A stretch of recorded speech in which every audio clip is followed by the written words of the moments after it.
Hello everyone. Before we start, make sure to like and subscribe to the channel. And leave a comment with where you're from and what time you're watching.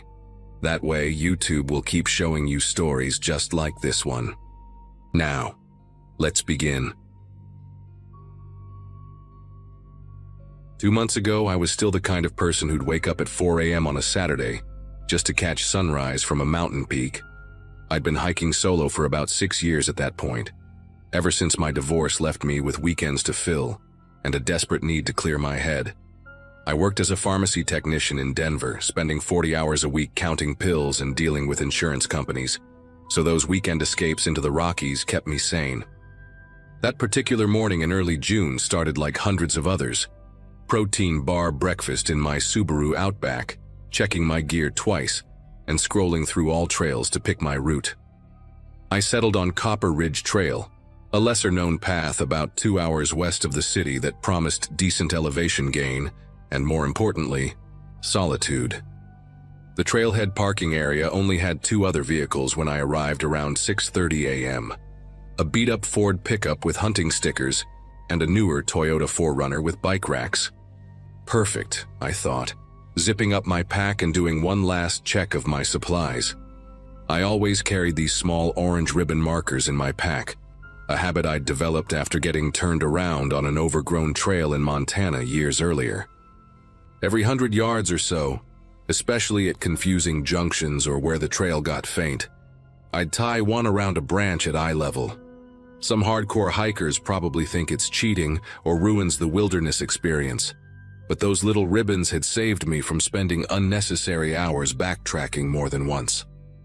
The morning air had that sharp, pine-scented quality that made every breath feel like it was cleaning out your lungs, and the trail started with a gentle incline through aspens that were just starting to fill out their summer green. About an hour into the hike, I reached the first real challenge, a section where the trail split into 3 different paths near a cluster of massive granite boulders.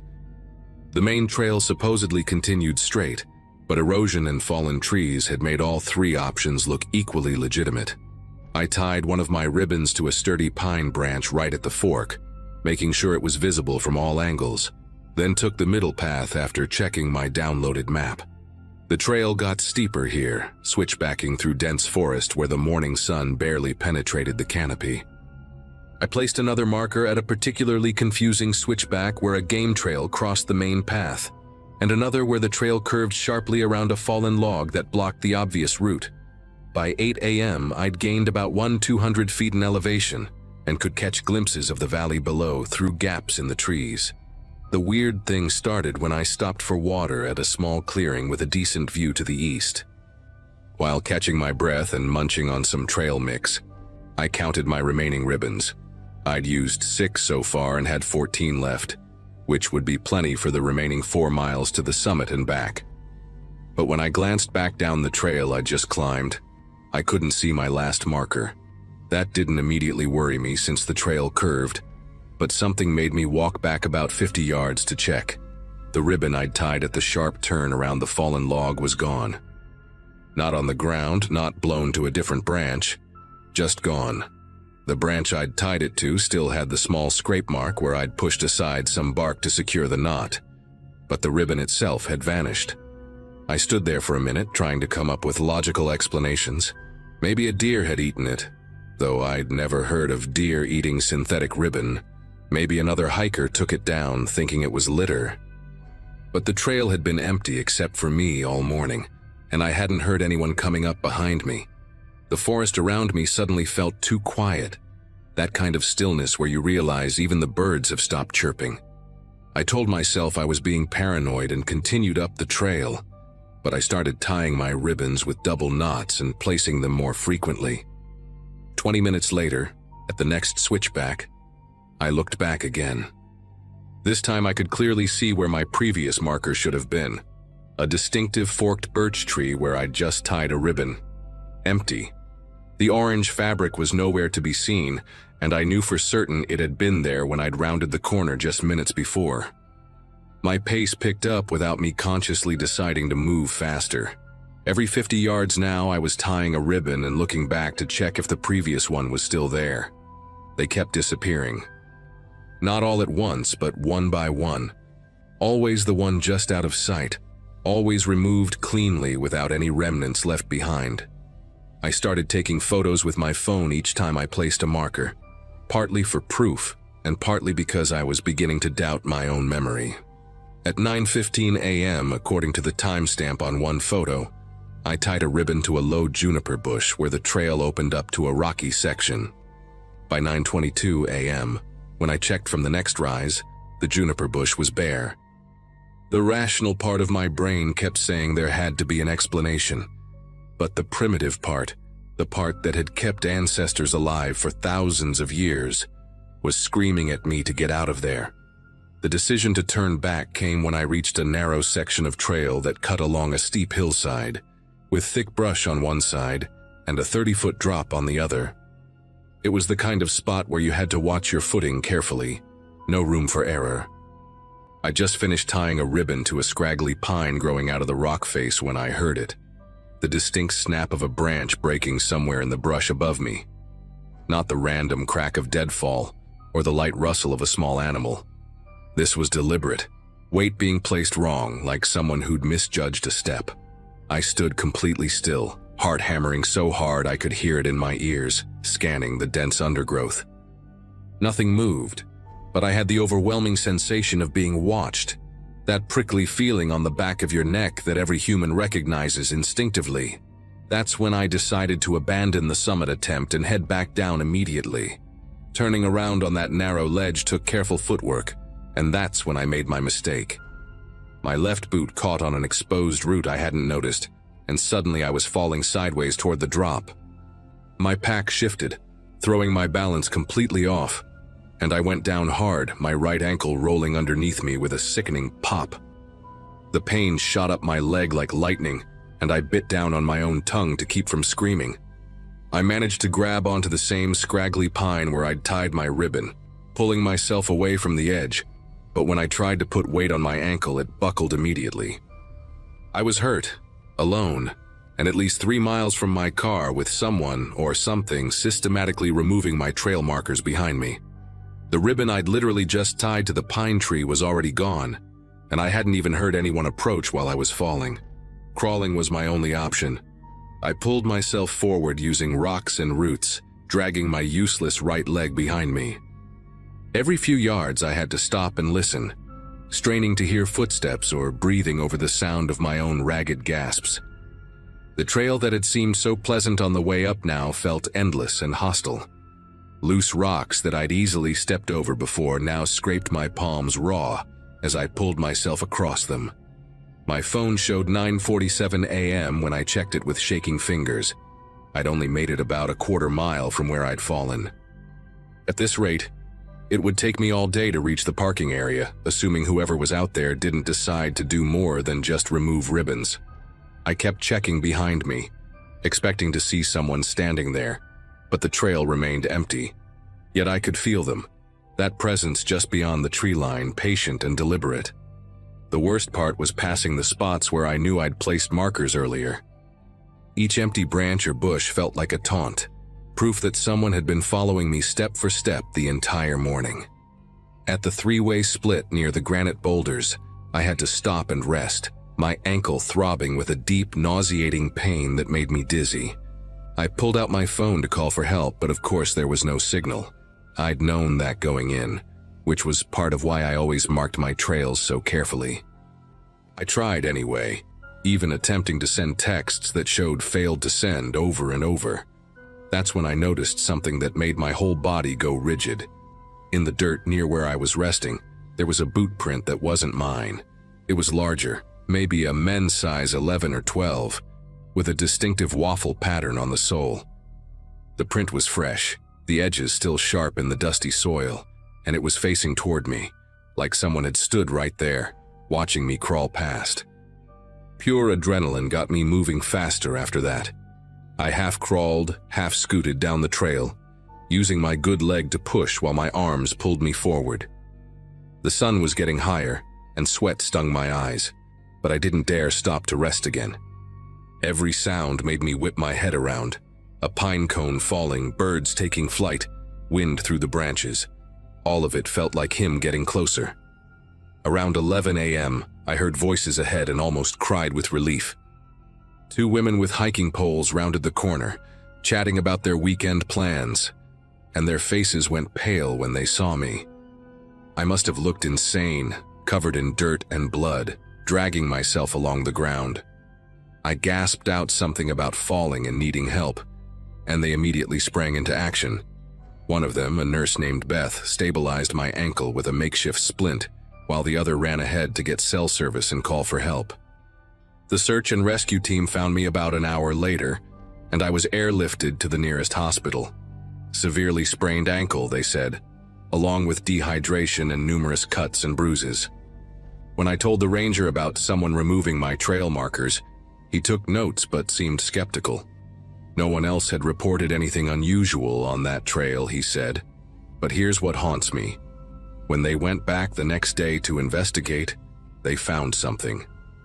About 100 yards up from where I'd fallen, hidden behind a cluster of rocks, they discovered a small pile of orange ribbons, all neatly folded and stacked.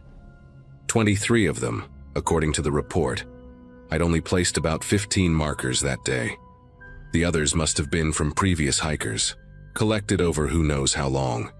They never found who did it, and I never went hiking alone again. I still wake up sometimes thinking about those footprints facing my direction, wondering how long he'd been watching me crawl, and what he might have done if those two women hadn't shown up when they did.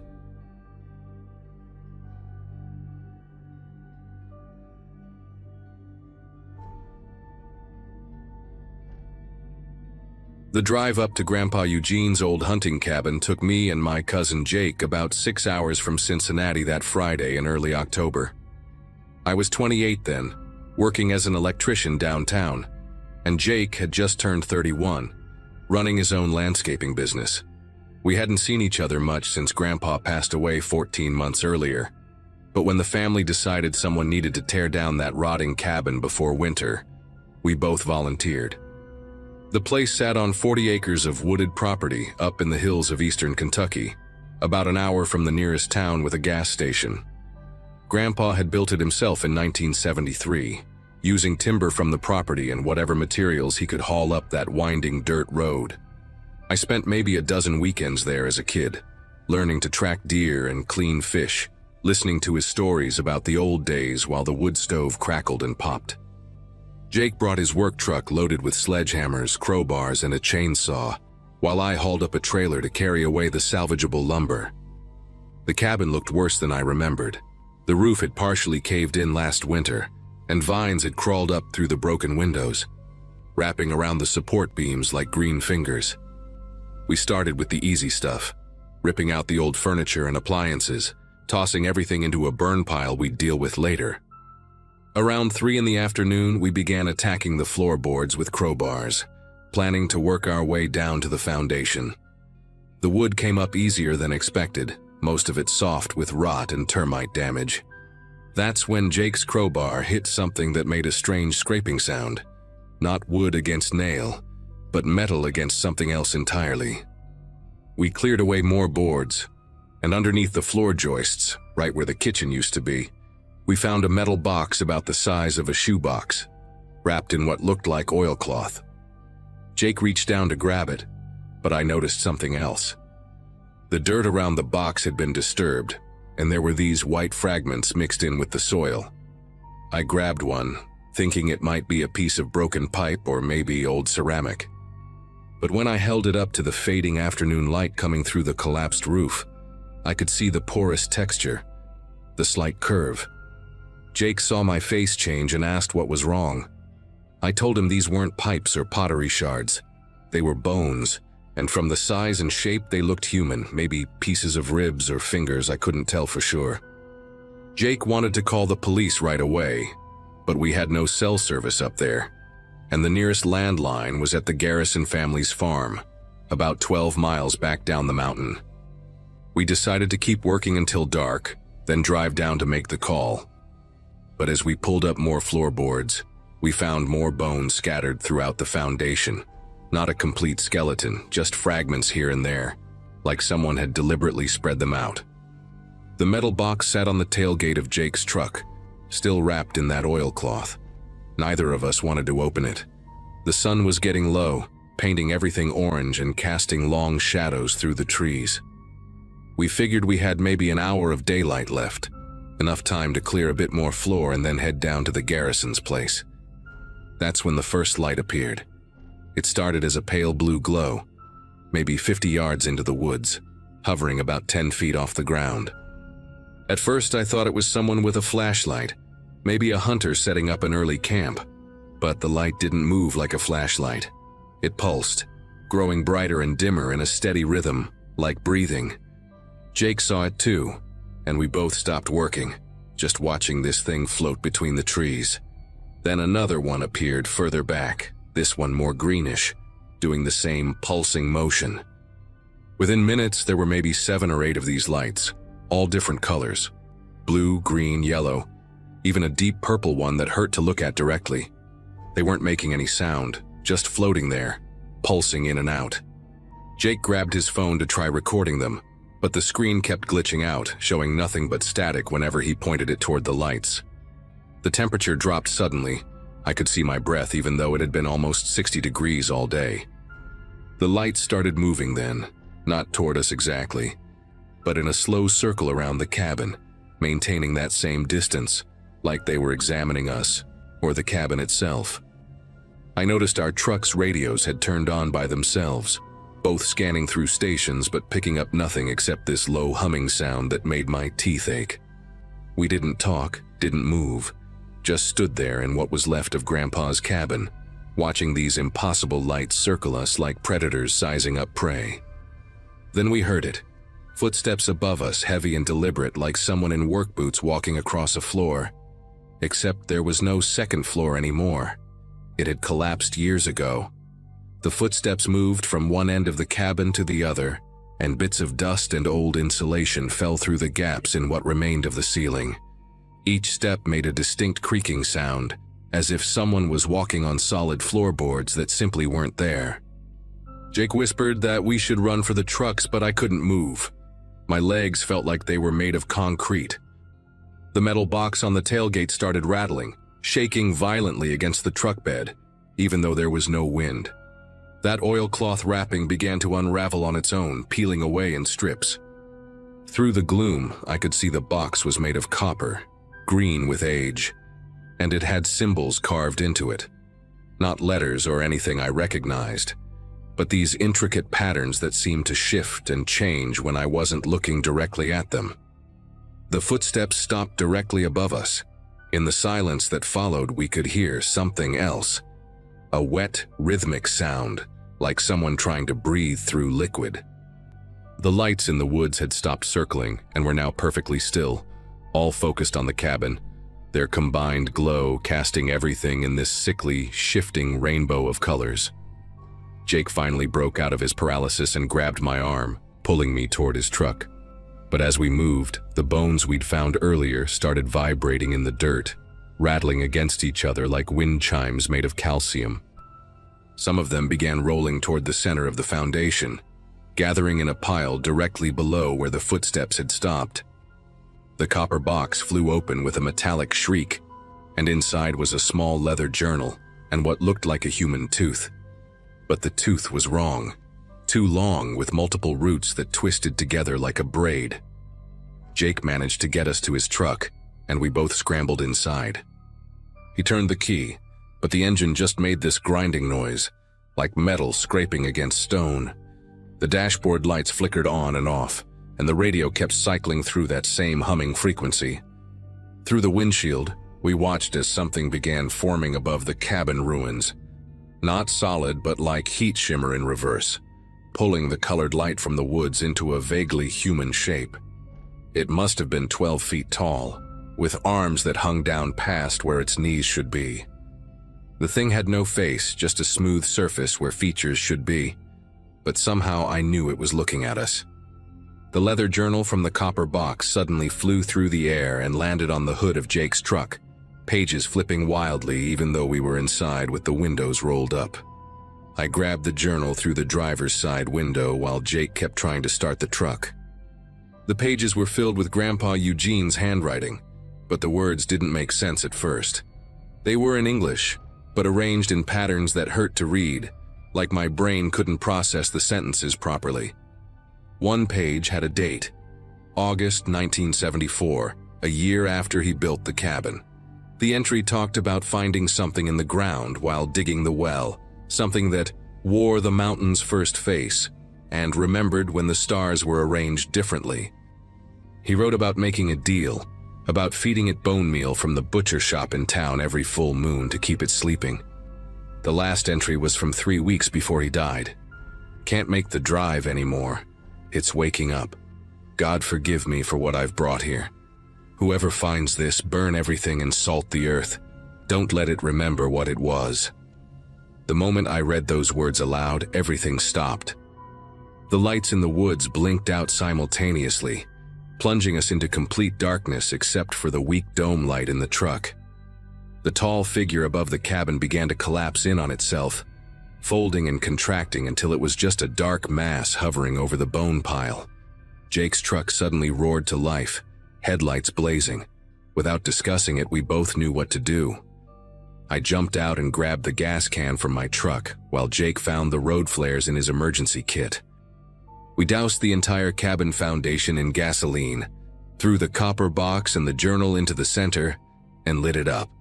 The fire caught immediately, burning with colors that shouldn't exist, deep purples and sick greens mixed with the orange flames. The bone fragments in the foundation cracked and popped, and each one that burned made that wet breathing sound stop for a moment, like something gasping. We stayed there until dawn, feeding the fire with every piece of wood from the cabin, making sure nothing remained. When the sun finally came up, the woods looked normal again. No lights, no impossible shadows, just trees and morning mist. We drove to the garrison's farm and called the sheriff, told him we'd found what might be human remains while doing demolition. They sent investigators up there, but all they found was ash and charred ground. The bones had burned to nothing, leaving no evidence. The official report said we'd probably found old animal bones, maybe from when it was a hunting cabin. Jake and I never talked about what really happened that night. We told the family the cabin was completely demolished, which was true enough. Last month, I drove past the turnoff to the property. There's a new chain across the dirt road now, and someone has nailed up signs every few feet. Private property, no trespassing, no exceptions. I don't know who put them there, but I'm glad they did. Some places need to stay forgotten.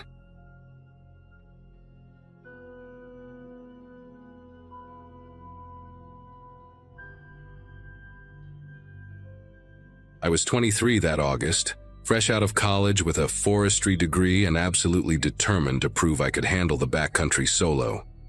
My roommate Cassie thought I was crazy for planning a week-long trek through the Appalachian wilderness by myself, but I needed to clear my head after a rough breakup and an even rougher job search. The trail I'd chosen wasn't popular. Most hikers avoided it because of the steep elevation changes and lack of maintained campsites. That isolation was exactly what I wanted. I'd been hiking for 3 days already, covering about 15 miles each day, camping wherever I found flat ground.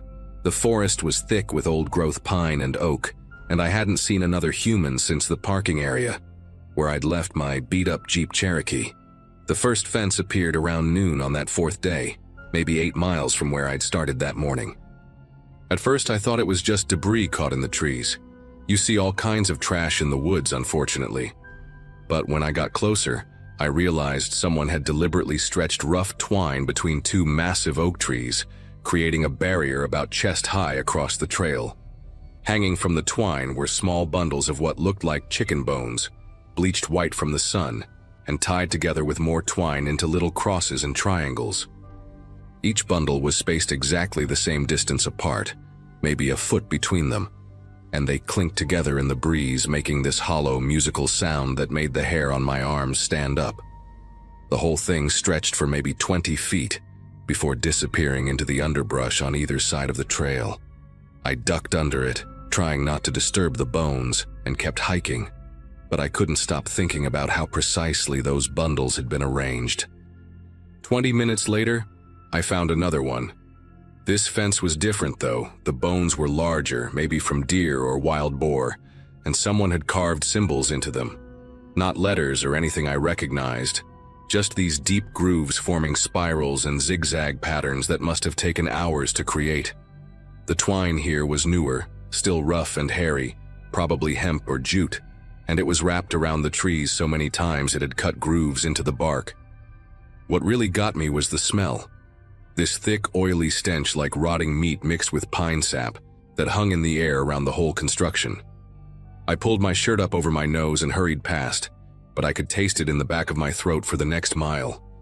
My map showed I was still a good 12 miles from the nearest road, and the trail behind me would take just as long to backtrack. By late afternoon, I'd passed 4 more of these fences, each one more elaborate than the last. The final one before sunset had full rib cages dangling from braided rope, and someone had stuffed the spaces between the ribs with dried moss and what looked like human hair, long dark strands that moved in the wind like seaweed underwater. I stood there for a full minute debating whether to turn around, but the sun was already touching the mountain ridge to the west. Setting up camp near these things wasn't an option, but I remembered from my map that there was an old ranger station about 2 miles ahead, marked as abandoned but still standing as of the last survey in 2018. I picked up my pace, practically jogging despite my 40-pound pack, trying to put distance between me and those bone fences before dark. The ranger station appeared through the trees just as the light was fading to that deep purple you only get in the mountains. It was smaller than I'd expected, basically a one-room cabin with a covered porch and windows on all 4 sides, built on a concrete foundation that lifted it about 3 feet off the ground. The door hung open, creaking in the evening breeze, and half the shingles were missing from the roof. But it had walls and a door that still latched, which was all I needed. I climbed the steps carefully, several boards were rotting through, and swept my flashlight across the interior. There was an old metal desk pushed against one wall, a wood stove that looked like it hadn't been used in decades, and surprisingly, a cot with a moldy mattress that I definitely wasn't going to touch. Mouse droppings covered everything, and the walls were covered in water stains and graffiti from other hikers who'd used the place as emergency shelter. I was unpacking my sleeping bag when I heard the whistle. Not a bird. I knew every bird call in these mountains, but a human whistle, low and meandering like someone trying to remember a tune. It came from somewhere back down the trail I'd just hiked, maybe a few hundred yards away. Then it stopped, and I heard footsteps. Heavy ones, not trying to be quiet, crunching through the fallen leaves and snapping twigs. I clicked off my flashlight immediately and crouched below the window line, my heart hammering so hard I could hear it in my ears. The footsteps got closer, circled the station once, twice, then stopped directly in front of the door. Through a gap in the floorboards, I could see thick boots, covered in mud, and what looked like dried blood, just standing there, perfectly still. The door handle rattled. Just once, a slow turn like someone testing if it was locked. I'd thrown the latch when I came in, but it was just a simple slide bolt, rusted and loose. The boots shifted, and I heard breathing, ragged and wet like someone with pneumonia or a chest full of fluid. Then came a sound I'll never forget, fingernails dragging across the wood door, starting at the top and scratching all the way down to the bottom in one long, deliberate movement. The person outside made this humming noise, tuneless and broken, while their fingers kept exploring the doorframe, tapping and scratching like they were reading Braille. My legs were cramping from crouching, but I didn't dare move. Even my breathing seemed too loud. Outside, the boots began walking again, slow and measured, circling the station. Every few steps they'd stop, and I'd hear that wet breathing right outside whatever wall they were facing. At one window, the person pressed their face against the glass. I could see their silhouette in the moonlight, long matted hair and a beard full of debris, maybe leaves or dried mud. They cupped their hands around their eyes to see inside better, and their breath fogged up the glass in quick, excited puffs. I was hiding behind the metal desk, pressed so tight against it that the edge was cutting into my ribs. They stayed at that window for what must have been 5 minutes, just breathing and occasionally tapping on the glass with one finger. Tap, tap, tap, pause, tap, tap, tap, like they were sending a message. Then they laughed, this horrible gurgling sound like water going down a clogged drain, and moved to the next window. I realized they were checking each one systematically, looking for a way in or trying to spot me inside. Around midnight, everything went quiet. No footsteps, no breathing, no tapping. Just the normal forest sounds. Wind in the trees, an owl somewhere distant, crickets. But I knew they hadn't left. I could feel them out there, waiting. My phone had no signal. Hadn't had one for 2 days and the battery was at 12% anyway. I turned it off completely to save what little power remained. The darkness in the station was absolute, the kind where you can't see your hand in front of your face. I sat there behind the desk, my knife in one hand and bear spray in the other, fighting to stay awake. Every time my eyes started to close, I'd hear something. A stick breaking, a rustle in the leaves, that wet breathing starting up again somewhere close. At some point, I heard them on the roof, footsteps creaking across the remaining shingles, and dirt and debris rained down through the gaps in the ceiling. The worst part came around 3 in the morning. They started talking. Not to me, but to themselves, in this conversational tone like they were having a normal discussion with someone who wasn't there. Their voice was hoarse and broken, switching between barely audible whispers and sudden, sharp exclamations. They talked about the bones, about how each fence had taken weeks to build, how the animals had been trapped specifically for their skeletons, cleaned and prepared with respect. They mentioned other hikers by description. A woman with a red backpack from last spring, a couple with a dog from 2 winters ago. They knew exactly how many steps it was between each fence, how many hours it took to walk from the parking area to this station. Then they said something that made my whole body go cold.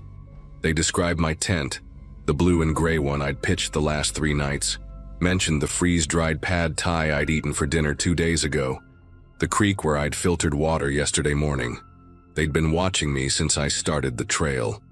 The talking continued for another hour, getting more agitated and louder. They started pounding on the walls with what sounded like a stick or maybe a bone, rhythmic banging that echoed through the small station. Between the banging, they'd press their mouth against the gaps in the wall and make these animal sounds, growling, chittering like a squirrel, screaming like a rabbit caught by a predator. I stayed silent, barely breathing, even when they started calling out descriptions of me. My green jacket, my brown ponytail, the scar on my left hand from a childhood accident. They knew which way I favored when I walked because of an old ankle injury. They knew I stopped to rest every 2 hours. They knew I talked to myself when I got nervous, little encouraging phrases I thought no one could hear. The violation of it, the realization that every moment I'd thought I was alone had been observed, made me want to vomit. Just before dawn, maybe 5:30, when the sky was starting to lighten to gray, everything stopped. The sudden silence was almost worse than the noise. I waited, muscles screaming from being locked in the same position for hours, counting to 100, then 200, then 500. Finally, I risked looking out the window. The forest looked empty, normal, morning mist rising from the ground. But on the door, carved deep into the wood with something sharp, were fresh words. "See you next season." I waited another full hour until the sun was completely up, then grabbed my pack and ran. Not hiked, ran, stumbling and sliding down the trail toward the road. I didn't stop for water, didn't stop to rest, just ran the entire 12 miles until I hit pavement and flagged down the first car I saw. A park service vehicle, thankfully. The ranger didn't believe me at first until I showed him the photos I'd managed to take of the bone fences with my phone. They sent a team up there that afternoon, but whoever it was had vanished. They found the fences, found the carvings on the door, found boot prints and evidence someone had been living rough in the area for years, but never found the person.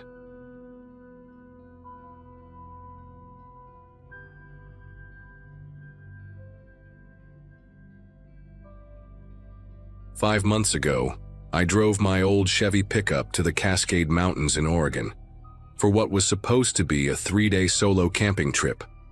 I was 32, recently divorced, and desperately needed to clear my head after months of lawyers and paperwork. The trail I picked wasn't popular, Silver Creek Loop, about 40 miles from the nearest town, which was exactly what I wanted. I'd been camping since I was a kid with my grandfather, knew how to handle myself in the wilderness, and figured 3 days of silence would help me figure out what came next in my life. The Thursday morning I arrived at the trailhead. There were only 2 other cars in the parking lot, both covered in dust like they'd been there for days. The forest was thick with Douglas firs, and the September air had that sharp, clean smell that makes you want to breathe deeper. I remember thinking this was exactly what I needed. Just me, my gear, and the mountains.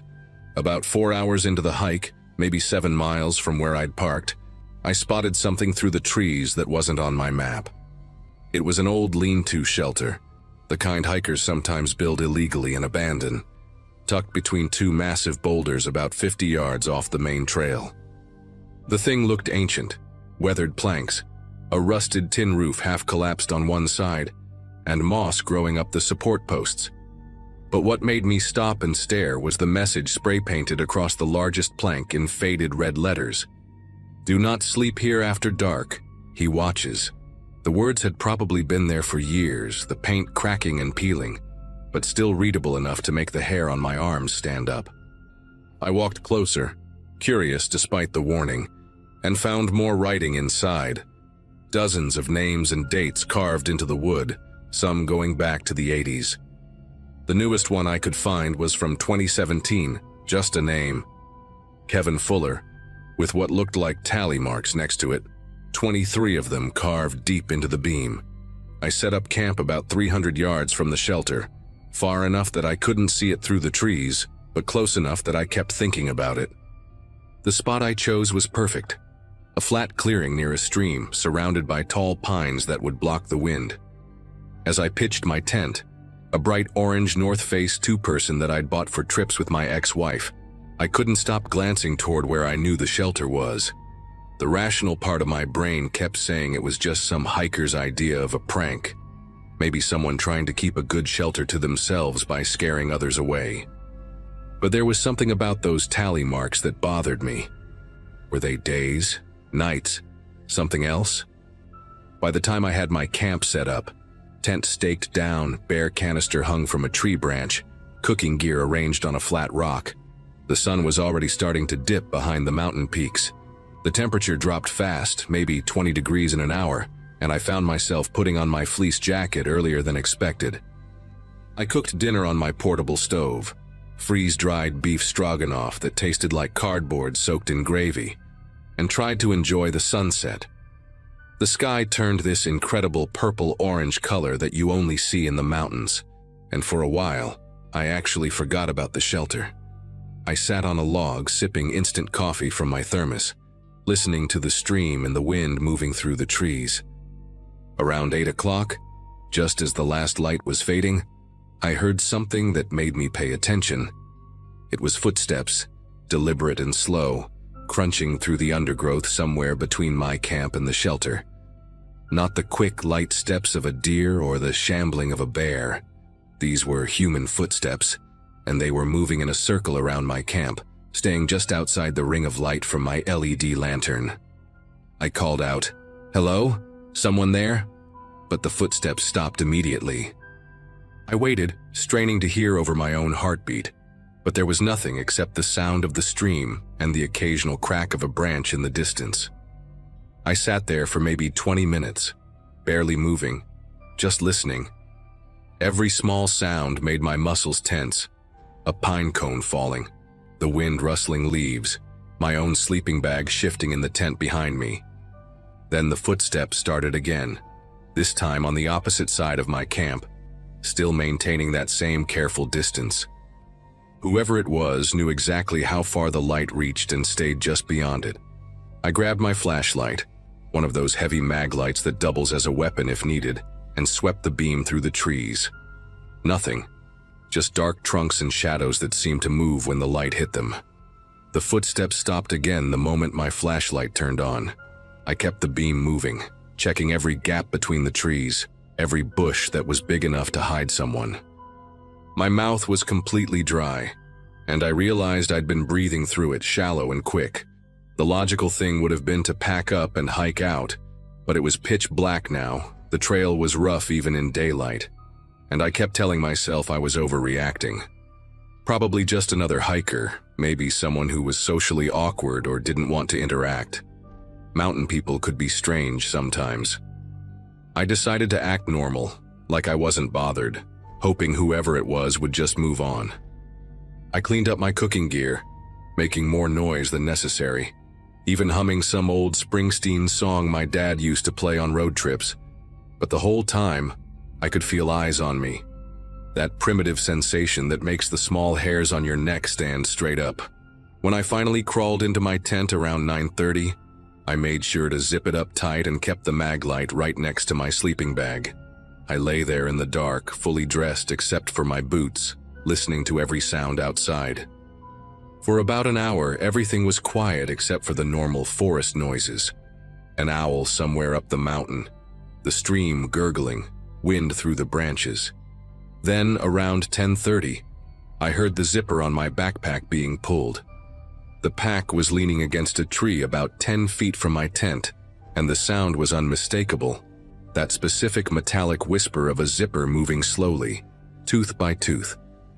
I grabbed the flashlight and unzipped my tent as quietly as I could, then burst out, shining the light toward my pack. Again, nothing.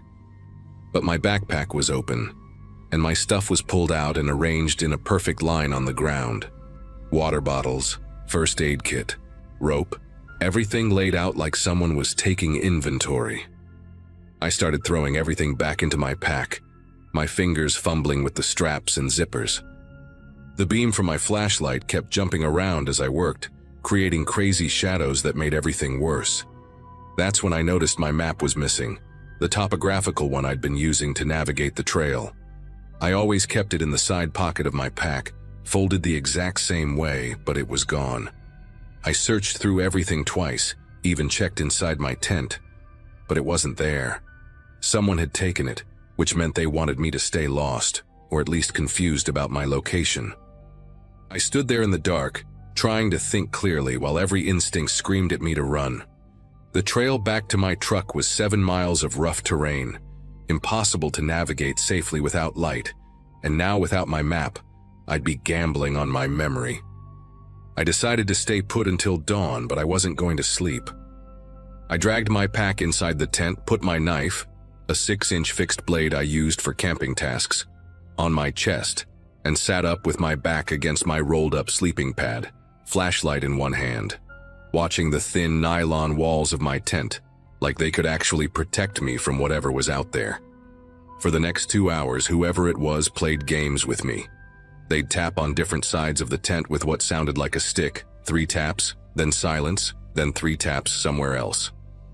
Sometimes they'd throw small rocks that would hit the rain fly with little pinging sounds. Once, I saw the shadow of a hand pressed against the side of the tent, fingers spread wide, holding there for maybe 30 seconds before disappearing. I never said another word, didn't react, just sat there sweating despite the cold, gripping my knife so hard my knuckles ached. Around 1 in the morning, the activity stopped completely. No footsteps, no tapping, nothing. The silence was almost worse because I didn't know if they were gone or just waiting. I stayed frozen in position, barely blinking, counting my breaths to stay calm. At some point, exhaustion must have won because I remember jerking awake to gray pre-dawn light filtering through the tent. My watch showed 5:47 a.m. My knife had fallen off my chest, and my flashlight was dead, the batteries drained from being on all night. I unzipped the tent slowly, every muscle stiff from sitting in the same position for hours. The morning was foggy, that thick mountain mist that cuts visibility down to maybe 30 feet. My campsite looked wrong immediately. All my gear that I'd secured the night before, the bear canister, my cooking pot, my water filter, had been moved. Not scattered or thrown around, but deliberately placed in a perfect circle around my tent, each item equidistant from the next. In the center of the circle, right in front of my tent entrance, someone had driven a stick into the ground with my missing map wrapped around it. The map was marked with red X's at 3 locations, where I was camped, the parking area where I'd left my truck, and the lean-to shelter. But the worst part was seeing my name, Thomas Wright, written in charcoal or ash across the bottom of the map in block letters.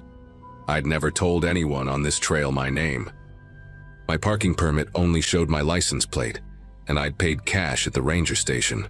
Whoever did this had gone through my wallet while I slept, or worse, had known who I was before I even arrived.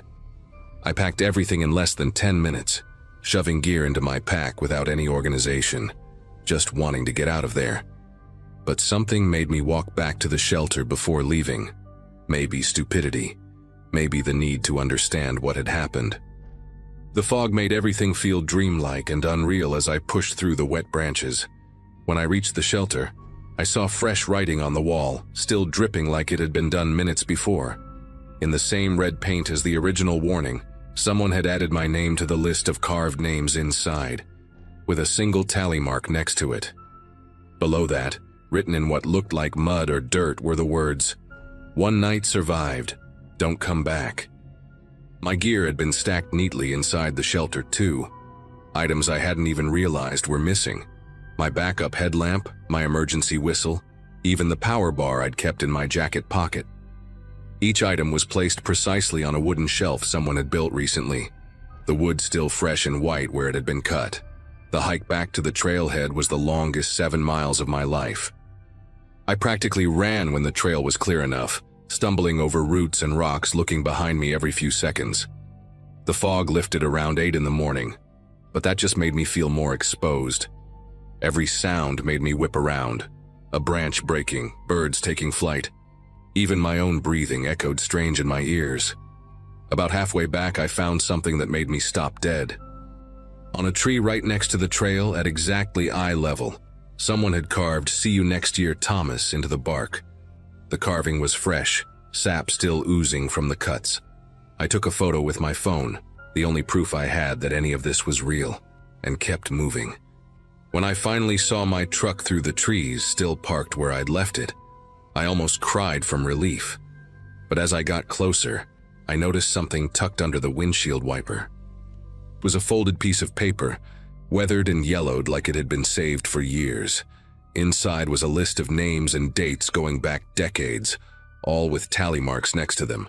Some had 1 mark, some had 5 or 6, and one name, Kevin Fuller, had those same 23 marks I'd seen in the shelter.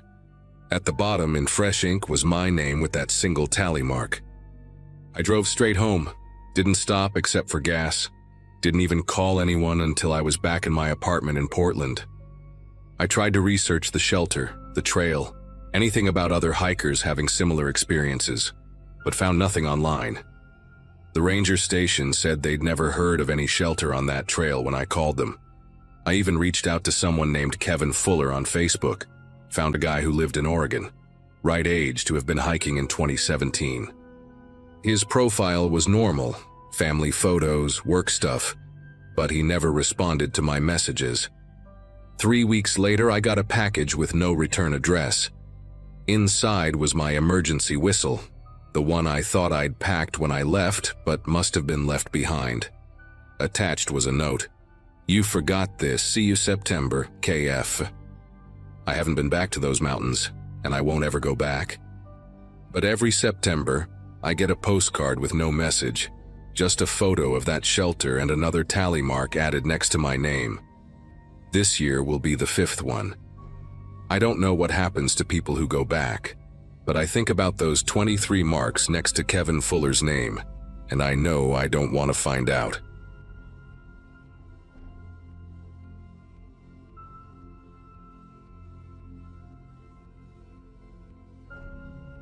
Last February, I found myself driving up a winding mountain road in Northern California, heading to my cousin Nathan's cabin to watch his German Shepherd Duke for 2 weeks while he and his wife went on their anniversary cruise. I was between jobs at the time, having just quit my position at a marketing firm in Sacramento, And honestly, the idea of spending some time alone in the mountains seemed like exactly what I needed to clear my head. Nathan had bought the place 3 years prior as a weekend retreat, about 40 miles from the nearest town, tucked away in a dense forest of pine and cedar trees. The cabin sat on 12 acres of private land, with the closest neighbor being a good mile and a half down the mountain. It was the kind of isolation that most people would find unsettling, but after dealing with office politics and city noise for 5 years straight, I was craving that complete disconnection from everything. The first 3 days passed exactly as I'd hoped they would. Peaceful mornings with coffee on the deck, long hikes with Duke through the surrounding trails, and quiet evenings reading by the wood stove. Duke was an easygoing dog, about 4 years old, well-trained and friendly, though Nathan had mentioned he could be protective of the property. On that Wednesday afternoon, I decided to explore a bit more of the property boundaries, following an old deer trail that wound behind the cabin. Duke was trotting ahead of me, nose to the ground, when he suddenly stopped and started growling low in his throat. That's when I saw them, barefoot prints in the muddy patch near the creek that ran along the eastern edge of the property. They were definitely human, adult-sized, and fresh enough that water was still seeping into the depressions. What struck me as particularly odd was that it was barely 40 degrees outside, and whoever had made these tracks had been walking through near-freezing creek water without any shoes. I tried to rationalize it at first, maybe some hardcore hiker, one of those people who believe in earthing or grounding, connecting with nature through bare skin contact with the earth. But the tracks didn't follow any logical path. They circled the property line, weaving between trees in an almost deliberate pattern, sometimes doubling back on themselves. Duke kept close to me the rest of that walk, his ears constantly swiveling, occasionally letting out these short, sharp barks at the tree line. When we got back to the cabin, I made sure to lock the doors, something Nathan had told me wasn't really necessary out here. That evening, while cooking dinner, I kept glancing out the kitchen window at the darkening forest. Duke stationed himself by the front door, alert but not quite agitated, like he was monitoring something I couldn't see or hear. Around 9 o'clock, just as I was getting ready to call it a night, I heard it, a slow, deliberate rattling of the front door handle, like someone was testing to see if it was locked. Duke immediately erupted into fierce barking, charging at the door with his hackles raised, teeth bared in a way I'd never seen from him before. I grabbed the flashlight Nathan kept on the mantel and shined it through the front window, sweeping the beam across the porch and the yard beyond. Nothing. No one there, no movement in the shadows, not even a raccoon or deer that might have bumped against the door. But Duke wouldn't calm down. He kept pacing between the front door and the back door, whining and growling alternately. Then the tapping started. Soft, rhythmic taps along the exterior wall of the cabin, moving slowly from the front toward my bedroom window. It wasn't random or frantic. It was methodical, almost like someone was counting the wooden planks as they walked alongside the building. I followed the sound from inside, Duke pressed against my leg, both of us tracking whatever was making its way around the cabin's perimeter. The tapping stopped at my bedroom window, followed by complete silence that somehow felt heavier than any noise. I stood there for maybe 5 minutes, barely breathing, waiting for something else to happen. Duke had gone rigid beside me, his growl so low it was more of a vibration I could feel through his body than an actual sound. Then I saw it. Pressed against my bedroom window was a small handprint, child-sized but positioned about 6 feet off the ground, way too high for any kid to reach without a ladder or being lifted. The condensation from the warm interior meeting the cold glass made the print stand out clearly, and I could see the individual finger marks, the palm lines, everything. As I stared at it, another print appeared next to it, then another, as if invisible children were pressing their hands against the glass in sequence. But there was no one there. I could see clearly through the gaps between the prints that the porch was empty, lit by the motion sensor light that had clicked on. I spent that entire night in the living room with Duke, every light in the cabin blazing, Nathan's old baseball bat across my lap. Around 3 in the morning, Duke started growling again, staring at the back door. I heard footsteps on the deck, heavy ones this time, definitely adult-sized, walking back and forth, occasionally stopping right at the door. At one point, something scraped against the wood, long, deliberate scratches that made Duke bare his teeth. When dawn finally broke, I worked up the courage to go outside and check around the property. What I found made my decision to leave very easy. Hanging from the trees nearest to the cabin were pieces of children's clothing. A tiny pink sock on one branch, a child's mitten on another, a small torn dress draped over a third. They were weathered and dirty, like they'd been outside for weeks or months, but they'd definitely been placed there recently. I would have noticed them before, but what really made me pack up right then and there were the carvings I found on the trees. Crude stick figures, dozens of them, carved deep into the bark of the pines surrounding the cabin. They all depicted the same scene, a tall figure standing next to smaller figures, and in every single carving, the smaller figures had X's for eyes. Dead children. That's what someone had spent time meticulously carving into tree after tree.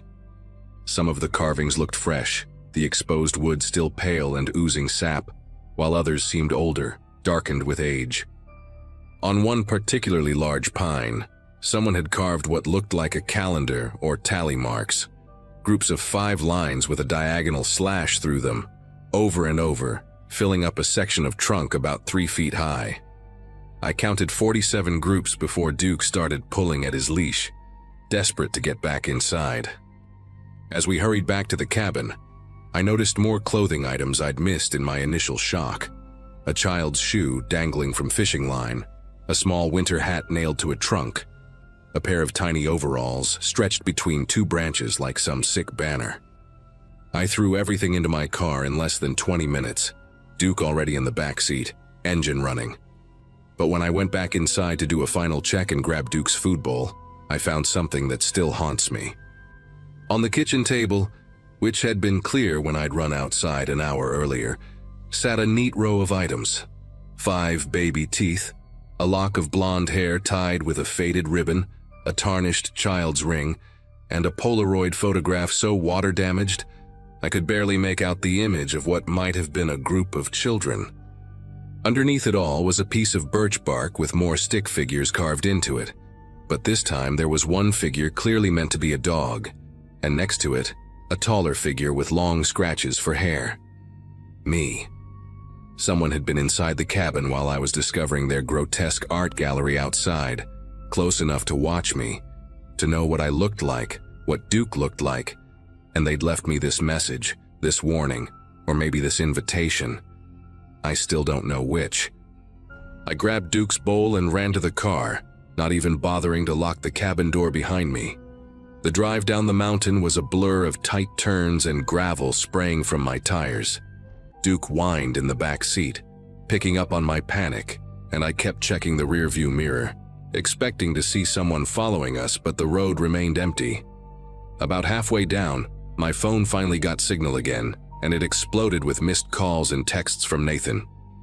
Apparently, the neighbor from down the mountain, an elderly man named Carl, had called him the day before, saying he'd seen someone on Nathan's property, a woman with long matted hair and bare feet, carrying what looked like bundles of cloth. Carl had tried to approach her to ask if she needed help, thinking maybe she was lost or in trouble, but she'd run off into the forest, moving faster than seemed possible for someone navigating those woods barefoot. Nathan had been trying to reach me ever since to warn me, but of course there's no cell service at the cabin. When I finally stopped at a gas station at the base of the mountain, the attendant, a middle-aged guy with worried eyes, asked if I was coming from the old forestry road. When I said yes, he shook his head and told me I was lucky to get out when I did. Apparently, there had been a family living illegally in those woods about 15 years ago. A woman and her 4 children, completely off the grid. Child services had tried to intervene multiple times, but they could never locate their actual camp. Then one winter, hikers found the bodies of 3 children in various locations throughout that forest, all having died from exposure and malnutrition. The 4th child and the mother were never found. The locals believed the woman had been moving the bodies around, unable to accept their deaths, creating shrines with their belongings. Some claimed they still saw her up there sometimes, always barefoot even in snow, always carrying bundles that might have been her remaining child, or might have been something else entirely wrapped in cloth to look like a child. I called Nathan from that gas station and told him everything. He drove back immediately, cutting his trip short, and went to the cabin with Carl and 2 sheriff's deputies. They found the cabin just as I'd left it, door wide open, but now there were muddy, barefoot prints throughout the entire interior, covering the floors, even tracked across the beds and furniture. The items on the kitchen table were gone, but in their place was a single piece of paper, torn from what looked like a children's book, with a crayon drawing of a house with 5 stick figures standing in front of it. 1 tall, 4 small. Nathan said the deputies searched the surrounding forest for 2 days but found no active camp, just more of those shrines made from children's clothing and toys, some looking decades old, others fresh. They did find something else though, a shallow cave about a quarter mile from the cabin, filled with hundreds of those bark carvings, all depicting the same scene of the tall figure with the smaller figures. And in the back of the cave, wrapped in moldy blankets, were objects that the forensics team later confirmed belonged to the 3 children found dead all those years ago. Nathan sold the cabin 2 months later to some developer from Los Angeles who plans to tear it down and build something new. He never told the buyer about what happened, and honestly, I don't blame him. Sometimes I still dream about those handprints on my bedroom window, appearing one by one against the glass too high for any child to reach. Duke never quite recovered from that experience either. He still growls at windows at night sometimes, and refuses to go near any wooded areas when I take him on walks. The sheriff's department officially closed the case, saying there was insufficient evidence of current criminal activity. But Carl told Nathan that hunters still report finding those clothing shrines appearing in new locations every winter. Whoever or whatever that woman has become after 15 years of grief and isolation in those mountains, she's still out there, still creating her monuments to loss, still searching for something in the darkness between those trees. I just hope whoever buys that new property never has to find out what happens when she decides to come looking for new additions to her family.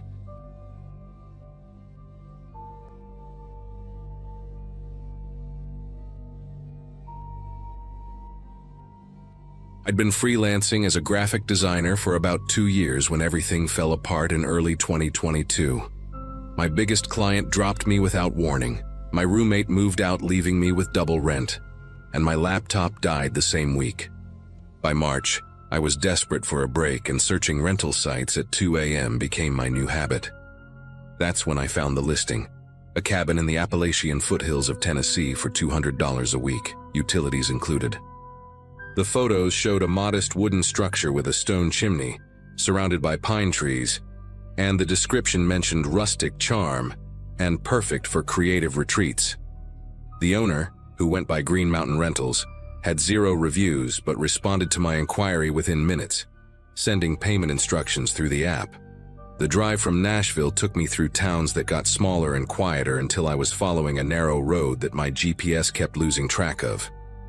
When I stopped at a gas station in Millbrook to grab supplies and ask for directions, the teenager behind the counter squinted at the address I showed him on my phone. He called over an older woman who was restocking cigarettes, and she studied it with this expression like I'd shown her something written in a foreign language. "Honey, that's the old Brennan place," she finally said, exchanging a look with the kid that made my chest tighten.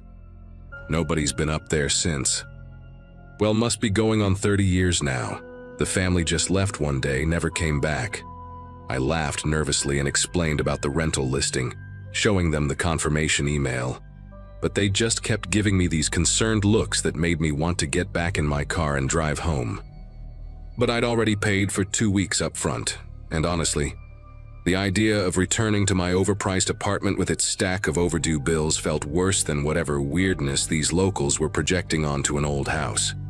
The woman drew me a rough map on the back of my receipt, marking turns with X's and warning me about a washed-out section of road near the property. "If you're really going up there," she said, pressing the paper into my hand, "make sure you got good cell service before you settle in. And maybe don't stay past dark if things don't feel right."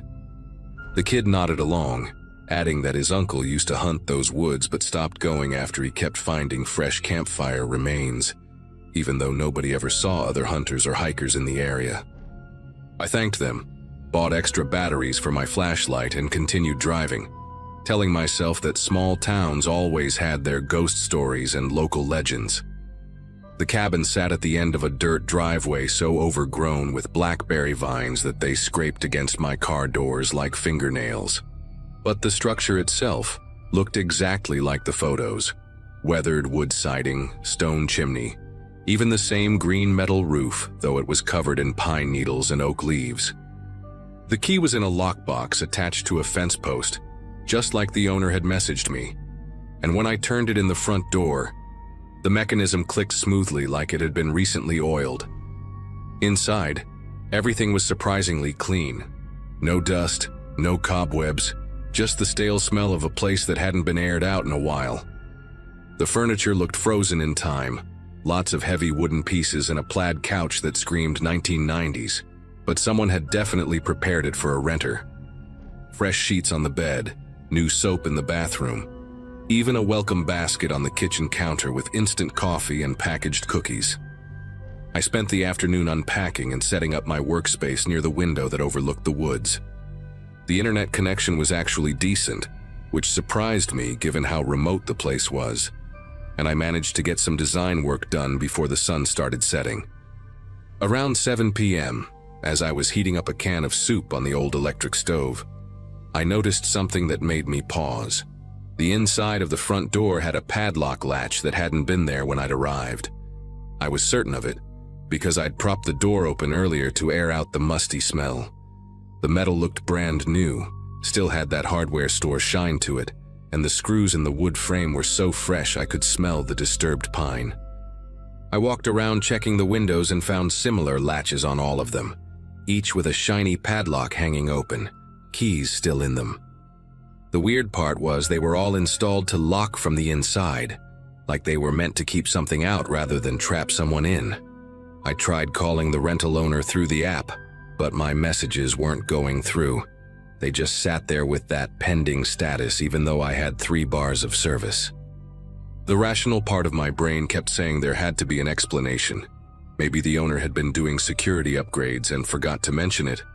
Maybe I just hadn't noticed the latches earlier because I was tired from the drive. But as darkness settled over the cabin, completely erasing any trace of the outside world beyond the windows, I started hearing something that definitely wasn't in any rental listing. It was a voice, muffled and distant, like someone talking through layers of insulation. At first I thought it might be a radio or TV from a neighboring property, but the nearest cabin was at least 2 miles away according to the gas station lady's map.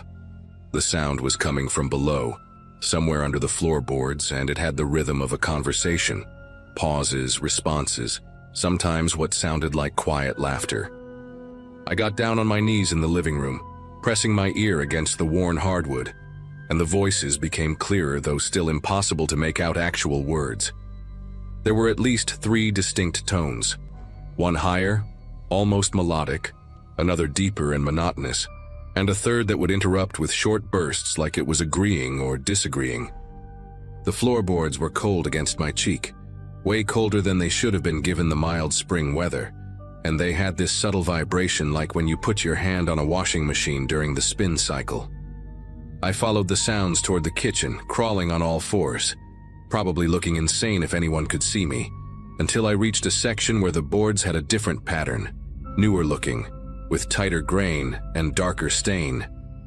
When I knocked on them, they sounded hollow, and the voices stopped immediately, just cut off mid-conversation like someone had hit a mute button. The silence that followed was worse than the voices. It had weight to it, pressing against my eardrums, making me realize how alone I was out here with no neighbors, no witnesses, just miles of dark forest in every direction. I stood up slowly, my knees aching from the hard floor, and that's when I noticed the smell. earth and dampness and something else, something organic and wrong, seeping up through the gaps between the floorboards. My phone buzzed in my pocket and I grabbed it desperately, hoping for a message from anyone, but it was just a notification from the rental app. Your host has updated the house manual. When I opened it, there was a new section that hadn't been there before, written in red text. Please ensure all interior locks are secured before midnight. This is for your safety. Do not attempt to access the root cellar. Previous guests who have ignored this instruction have forfeited their security deposit. I looked at my phone's clock, 9:47 p.m., just over 2 hours until midnight, and every instinct I had was screaming at me to grab my stuff and leave immediately. But when I went to the front door, my car keys weren't where I'd left them on the hook. They weren't in my jacket, my purse, or anywhere else I could have put them. The windows wouldn't budge either, like they'd been painted shut years ago, even though I'd opened one earlier to let in fresh air.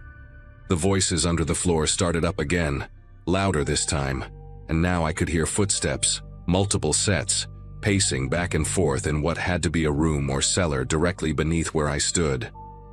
One set of steps had this weird dragging quality, like someone pulling a bad leg, and it would stop periodically right under wherever I was standing, as if the person was looking up at me through the floor. At 11:15, things escalated in a way that still makes me nauseous to remember.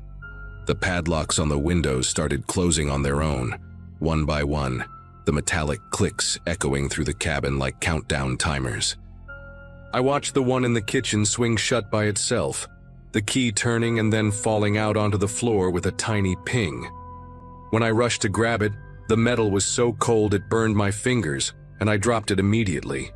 The smell from below got stronger, like wet soil mixed with something chemical. Maybe formaldehyde, and the voices changed from conversation to what sounded like chanting, repetitive phrases in a rhythm that made my teeth ache. My phone screen kept flickering, showing me that rental app notification over and over even when I tried to close it, and each time the red text seemed larger, more insistent. Secure the locks. Do not access the root cellar. The last padlock clicked shut at 11:58, the one on the front door, and I actually heard myself whimper as I watched it happen. The chanting below reached a crescendo, and then stopped entirely, replaced by a sound that I can only describe as breathing, deep, synchronized breathing from multiple sources, like a room full of people all inhaling and exhaling in perfect unison. The floorboards began to creak and shift, and through the gaps I saw flickering light, orange and unstable like candle flames. Then came the knocking, not from the door or windows, but from underneath, systematic and patient, moving from one section of floor to the next like someone checking for weak spots. Each knock made the newer section of floorboards in the kitchen bounce slightly, and I realized with absolute clarity that whatever was down there had been trying to come up, had probably been trying for years, and the locks weren't to keep me safe from something outside. At exactly midnight, everything stopped. The breathing, the light from below, the smell, all of it just vanished like someone had flipped a switch.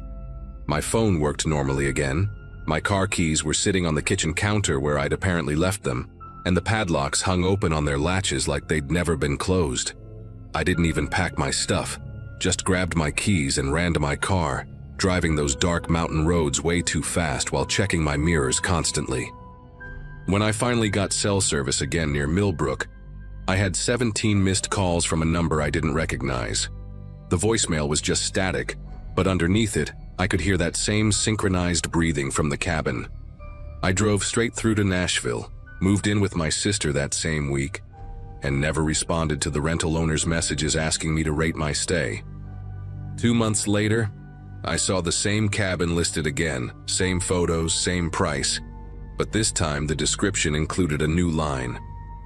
Perfect for solo travelers seeking complete privacy. I still wake up sometimes at midnight and I swear I can hear those voices, faint and far away, having their endless conversation beneath someone else's floor.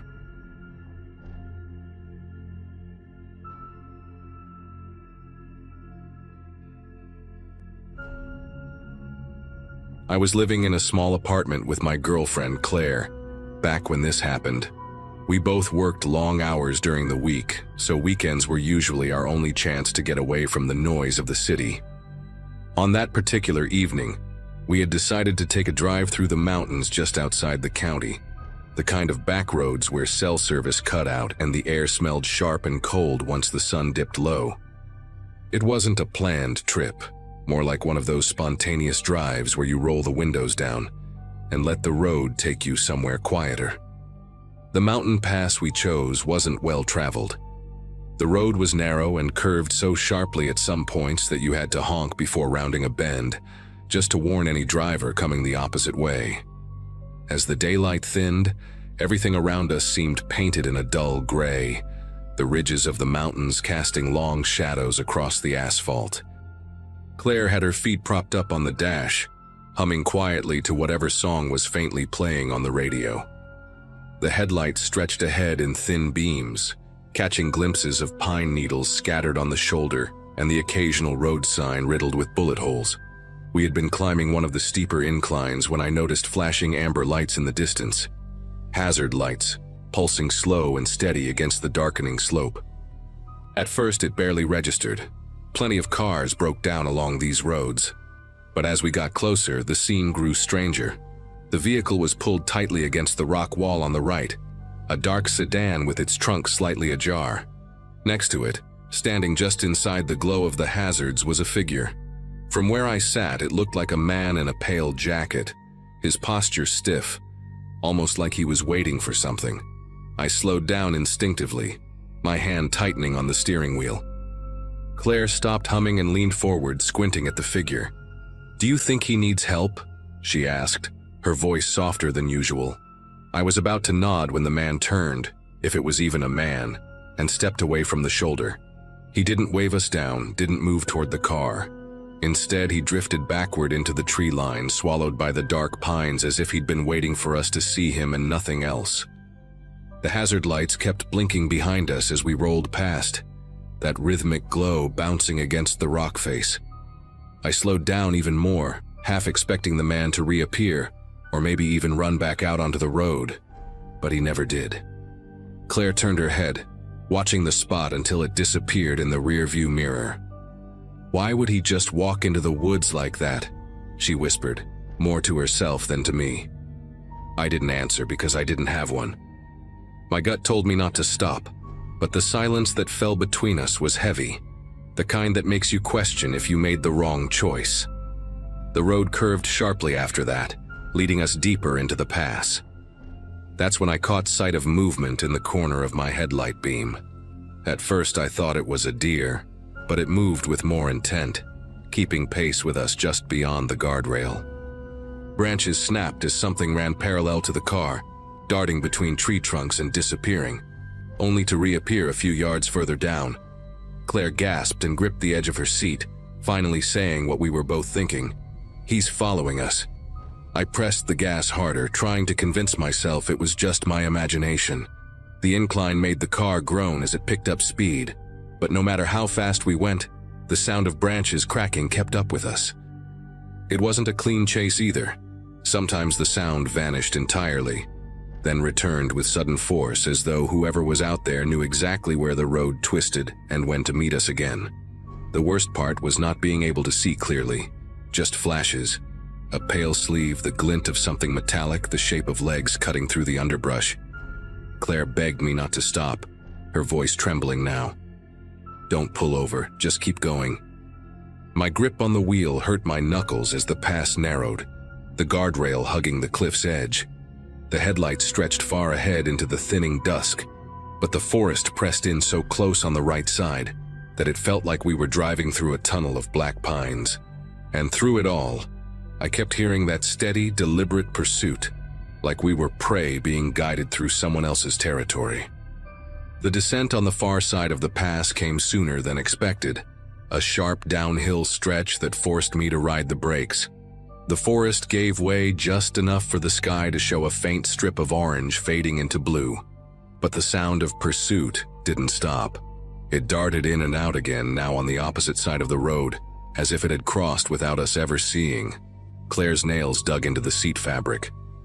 She kept whispering, "Please, just get us out of here," her voice breaking with each word. By then, my mind was racing with explanations, none of them good. A trap? Someone staging a breakdown to lure drivers? If that was the case, then why follow us instead of blocking the road? The thought hit me hard. Maybe there were more than one. The narrow pass made me feel boxed in, no place to turn around, no way to outrun whatever was matching our speed through the dark.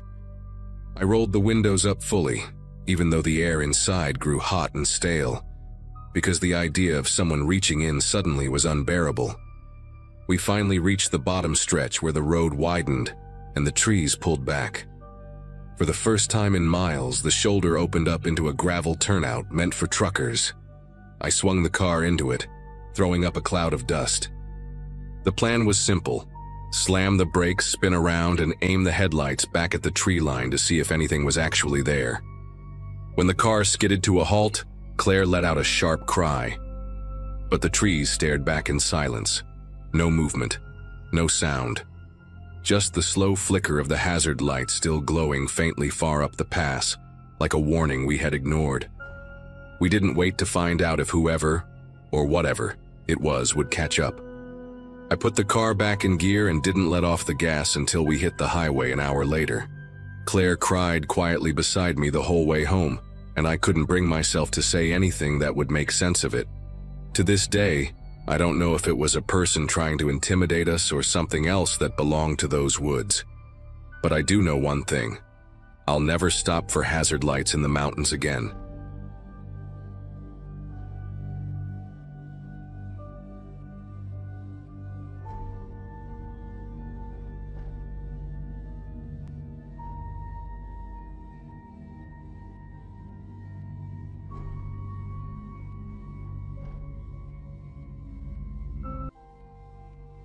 Hello everyone. Before we start, make sure to like and subscribe to the channel, and leave a comment with where you're from and what time you're watching. That way, YouTube will keep showing you stories just like this one. Now, let's begin. I'd been working at the sporting goods store on Riverside Plaza for about 8 months, when everything went to hell that Saturday in October. It was one of those big chain stores where they sell everything from camping gear to exercise equipment, and I was just a part-timer trying to pay my way through community college. The job wasn't glamorous, but the pay was decent, and most of my coworkers were pretty chill, except for Nathan. He'd started about 2 months after me, and right from the beginning, there was something about him that made everyone uncomfortable. He was maybe 35, always wore the same faded blue polo shirt even on his days off when he'd randomly show up, and had this habit of talking to himself while he worked. Not just regular mumbling like when you're trying to remember something, but full conversations where he'd respond to things nobody else had said. The muttering got worse as time went on, and it was always the same theme: how the managers were out to get him, how they gave him the worst shifts, how they were trying to make him quit. Julie, our assistant manager, tried talking to him about it once, real gentle-like, asking if everything was okay at home, if he needed to adjust his schedule. But Nathan just stared at her with these empty gray eyes and said she was part of it too, that she was documenting everything to build a case against him. After that, Julie started scheduling herself on different shifts than Nathan, and I noticed other people doing the same. But I needed the hours. And Saturday was our busiest day with the best tips from helping customers load heavy equipment, so I kept working alongside him, keeping my distance but trying not to make it obvious. That particular Saturday started like any other October weekend: parents buying soccer gear for their kids, hunters stocking up for deer season, the usual chaos. Nathan was assigned to the camping section while I handled athletic footwear, but our departments were close enough that I could hear his constant muttering from 3 aisles over. Around noon, the store was absolutely packed, and I was helping this mom find cleats for her twin boys when I heard Nathan's voice getting louder. He was talking about respect, about how they would see what happens when you push someone too far, about how today was the day things would change. The mom I was helping must have heard it too, because she grabbed her kid's hands a little tighter and asked if we had those cleats in the stockroom, clearly wanting to move away from his area. 20 minutes later, our store manager, Robert, walked past Nathan's section doing his usual rounds, clipboard in hand, checking displays. Nathan watched him go by, and I saw his jaw clenching and unclenching like he was chewing on words he wanted to spit out. Robert didn't even look at Nathan, just made some notes about the camping display and moved on. But Nathan followed him with his eyes, his knuckles white as he gripped a price gun. Then Nathan set the price gun down very deliberately and walked toward the back of the store. I thought maybe he was going on break, but something about the way he moved, purposeful, almost mechanical, made me watch him until he disappeared through the employee doors. When he came back 5 minutes later, he had his personal backpack with him, which was weird because we're supposed to keep those in our lockers during shifts. I was ringing up a customer at the footwear register when I heard the first crash. It sounded like someone had knocked over an entire rack of baseball bats, that distinctive metallic clatter echoing through the store. Then came another crash and another, followed by the sound of glass breaking. Customers started looking around nervously, and I stretched up on my tiptoes trying to see over the displays. That's when I saw Nathan in the camping aisle, methodically sweeping entire shelves of merchandise onto the floor, his face completely blank like he was in some kind of trance. A Coleman lantern exploded against the tile floor, sending glass skittering in every direction. Parents were already grabbing their kids and heading for the exits, and I reached for the phone under my register to call for management, when Nathan pulled something out of his backpack that made my whole body go rigid. A box cutter, but not the regular kind we used for shipments. This was bigger, industrial looking, and he was holding it up, examining the blade like he was seeing it for the first time. Robert came running toward the camping section, probably thinking it was just an accident or maybe a customer having a medical emergency. He slowed down when he saw Nathan standing in the middle of the destruction, surrounded by sleeping bags and broken camp stoves, holding that box cutter. "Nathan, buddy, let's talk about this," Robert said, using that fake calm voice managers learn in training. But Nathan just laughed. Not a normal laugh, but this hollow, bitter sound that seemed to come from somewhere deep in his chest. "Talk? Now you want to talk? After months of writing me up for nothing, changing my schedule last minute, giving everyone else the good sections." His voice kept getting louder with each word, and he was gesturing with the box cutter, making Robert step back. "I know what you've been doing. I know about the file you're keeping on me. But guess what? Today I'm writing the performance review." The store turned into complete chaos in seconds. Customers were running for the exits, abandoning their carts, some of them recording with their phones even as they backed away. I saw my coworker Brandon from Sporting Goods trying to guide people out through the side entrance, and Keisha from customer service was on her radio, probably calling 911. Nathan started walking toward Robert, who kept backing up until he bumped into an end cap display of protein bars. "Everyone always treated me like I was invisible, like I was nothing," Nathan said, kicking aside a tent he'd thrown on the floor. "Scheduling me alone on truck days, making me clean the bathrooms when it wasn't even my turn, laughing behind my back in the break room." He pointed the box cutter at different employees who were frozen in place watching. "Oh, I heard you all. I heard everything. Ashley making fun of how I eat my lunch. Doug calling me weird to the new hires. All of you thinking you're so much better than me." My manager, Janet, appeared next to me and grabbed my arm, hissing at me to get to the stockroom immediately. But I couldn't move. I kept thinking about all the times I'd been alone with Nathan in the store. All the times he could have done something like this when it was just the two of us doing inventory or closing. Nathan must have sensed movement because he suddenly turned in our direction, and when he saw Janet trying to pull me away, his whole expression changed. "Janet, the queen of scheduling, you're the worst of them all, making me work every single weekend, giving Ashley my shifts when I called in sick that one time, telling everyone I was on thin ice." He took a step toward us, and that finally broke my paralysis. Janet and I ran toward the stockroom, and I could hear Nathan shouting behind us about respect and consequences. and how today everyone would finally understand what they'd done to him.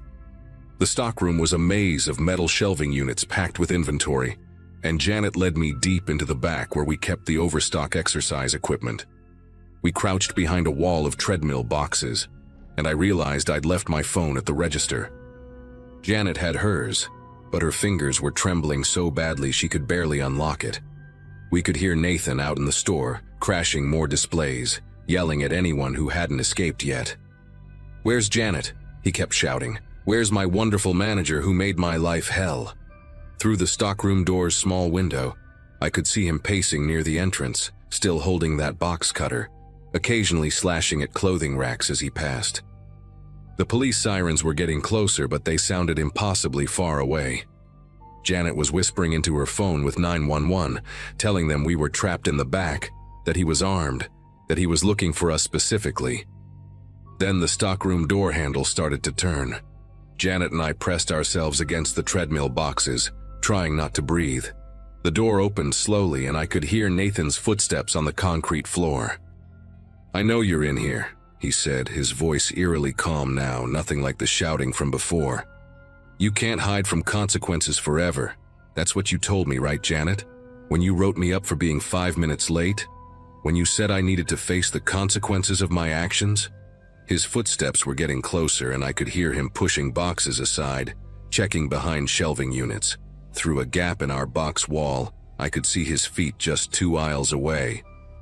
He was methodical, checking every possible hiding spot, and at the rate he was going, he'd find us in less than a minute.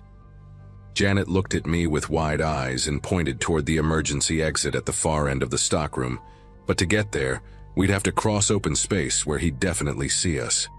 Suddenly, we heard multiple voices shouting, "Police, drop the weapon," from the main store area. Nathan's feet stopped moving, and for a moment everything was completely silent except for the humming of the stockroom's fluorescent lights. Then he laughed again, that same hollow laugh from earlier. "They don't understand either," he muttered. But he was walking away from us now, back toward the stockroom door. We heard him exit, and then there was shouting, commands to get on the ground, more shouting from Nathan about files and schedules and respect. Janet and I stayed hidden for what felt like hours, but was probably only 10 minutes, until a police officer found us and said it was safe to come out. Nathan was already in custody, and as they led us through the store, I saw the full extent of the damage. Thousands of dollars of merchandise destroyed, displays overturned, that box cutter abandoned on the floor near the camping section where they'd tackled him. The store stayed closed for 3 days while corporate figured out what to do. They brought in counselors to talk to all of us, and I found out that Nathan had been keeping a journal where he'd documented every perceived slight, every imagined conspiracy against him, going back months before he'd even started acting strange at work. He'd been planning this for weeks apparently, waiting for a busy Saturday when he could make the biggest impact. I couldn't go back to work there. Every time I tried, I'd remember that blank look on his face as he destroyed everything, the way he'd hunted for us in the stockroom. I quit 2 weeks later and got a job at a coffee shop downtown. Janet transferred to a different store in another state. The sporting goods store reopened eventually, with new staff who had no idea what had happened there. Sometimes I drive past it, and it looks so normal from the outside, all bright lights and sale signs, and I think about how quickly a regular Saturday can turn into the worst day of your life. How someone you work next to every day can be carrying around so much rage that you never really see until it explodes.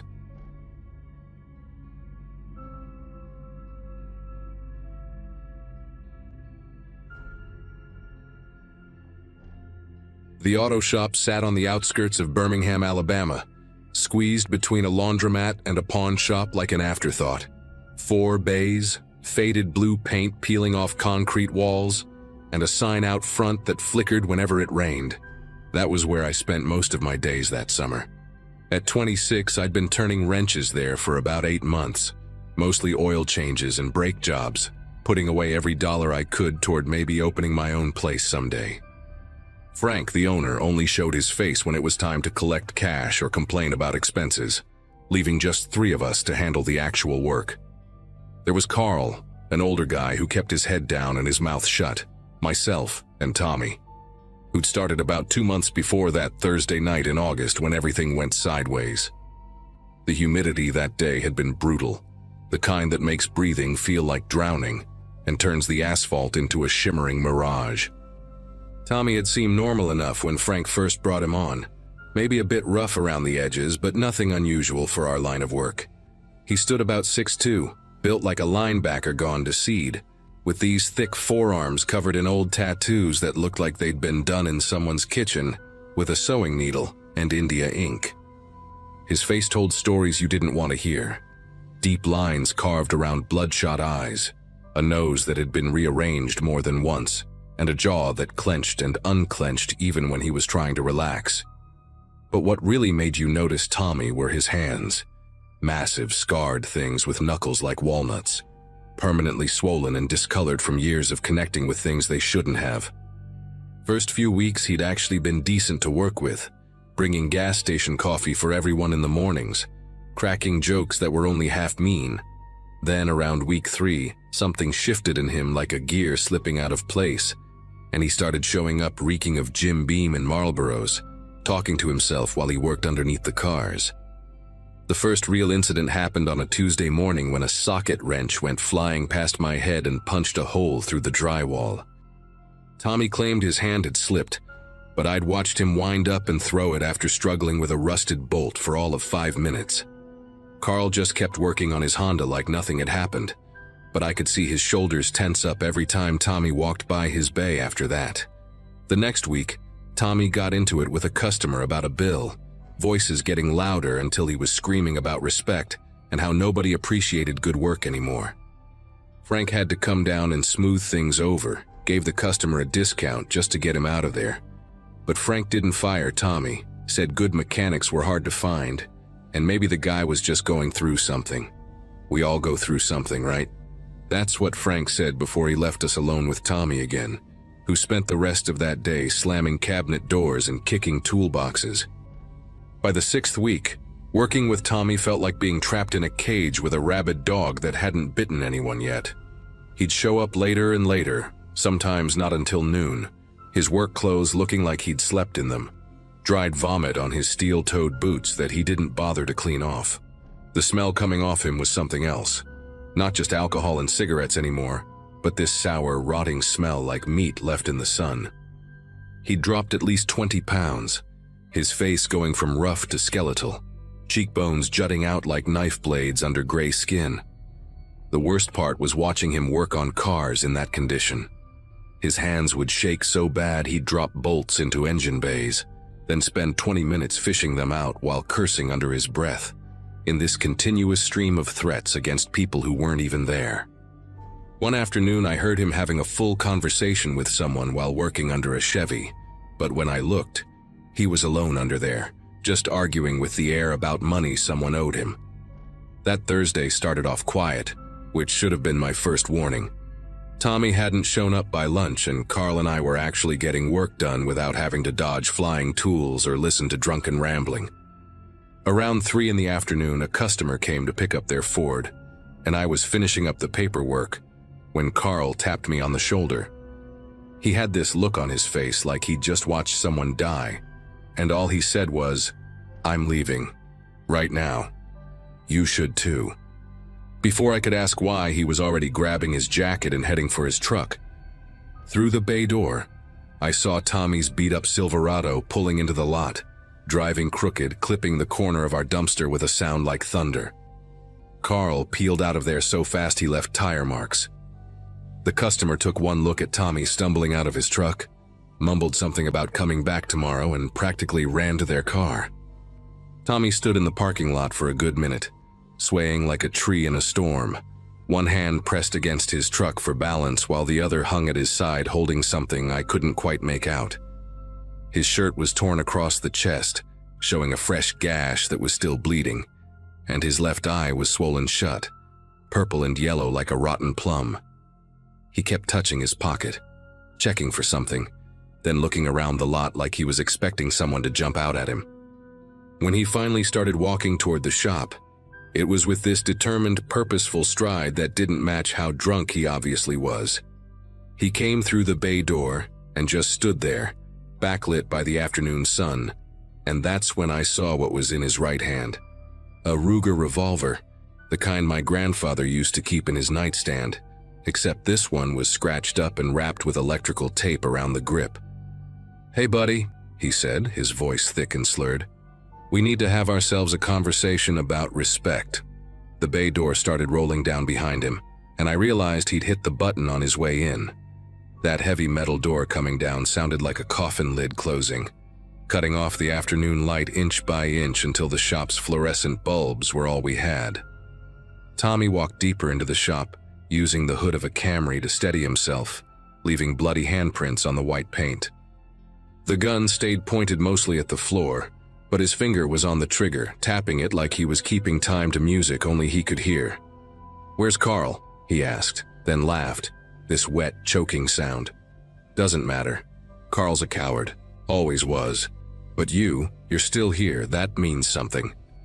He stopped about 10 feet from me, leaning against a tool cabinet, and I could see his whole body trembling, not from fear but from whatever cocktail of substances was fighting it out in his bloodstream. The smell hit me full force then. Whiskey, blood, sweat, and something chemical like he'd been huffing paint thinner. "Tommy," I said, trying to keep my voice steady while my brain screamed at me to run, but there was nowhere to go with that door down and him between me and the only exit. He tilted his head at me like a confused dog, then raised the gun, not quite pointing it at me but not pointing it away either, just holding it up like he was showing it off. $40, he said. That's all I needed. $40 to make things right, and Frank said no. Said I hadn't earned it yet. 8 weeks I've been here breaking my back and he can't front me $40? He slammed his free hand on the cabinet and tools crashed to the floor. The sound echoed in the closed shop, bouncing off the concrete walls. But that's not even the real problem. The real problem is what I heard you all saying. Yeah, I heard it. Talking about me like I'm some kind of joke. Poor Tommy, drunk Tommy, crazy Tommy. His good eye was wild, darting around the shop like he was seeing things that weren't there, and maybe he was. He started pacing, dragging his feet in this shuffling walk, the gun swinging at his side. Every few steps he'd stop and stare at something.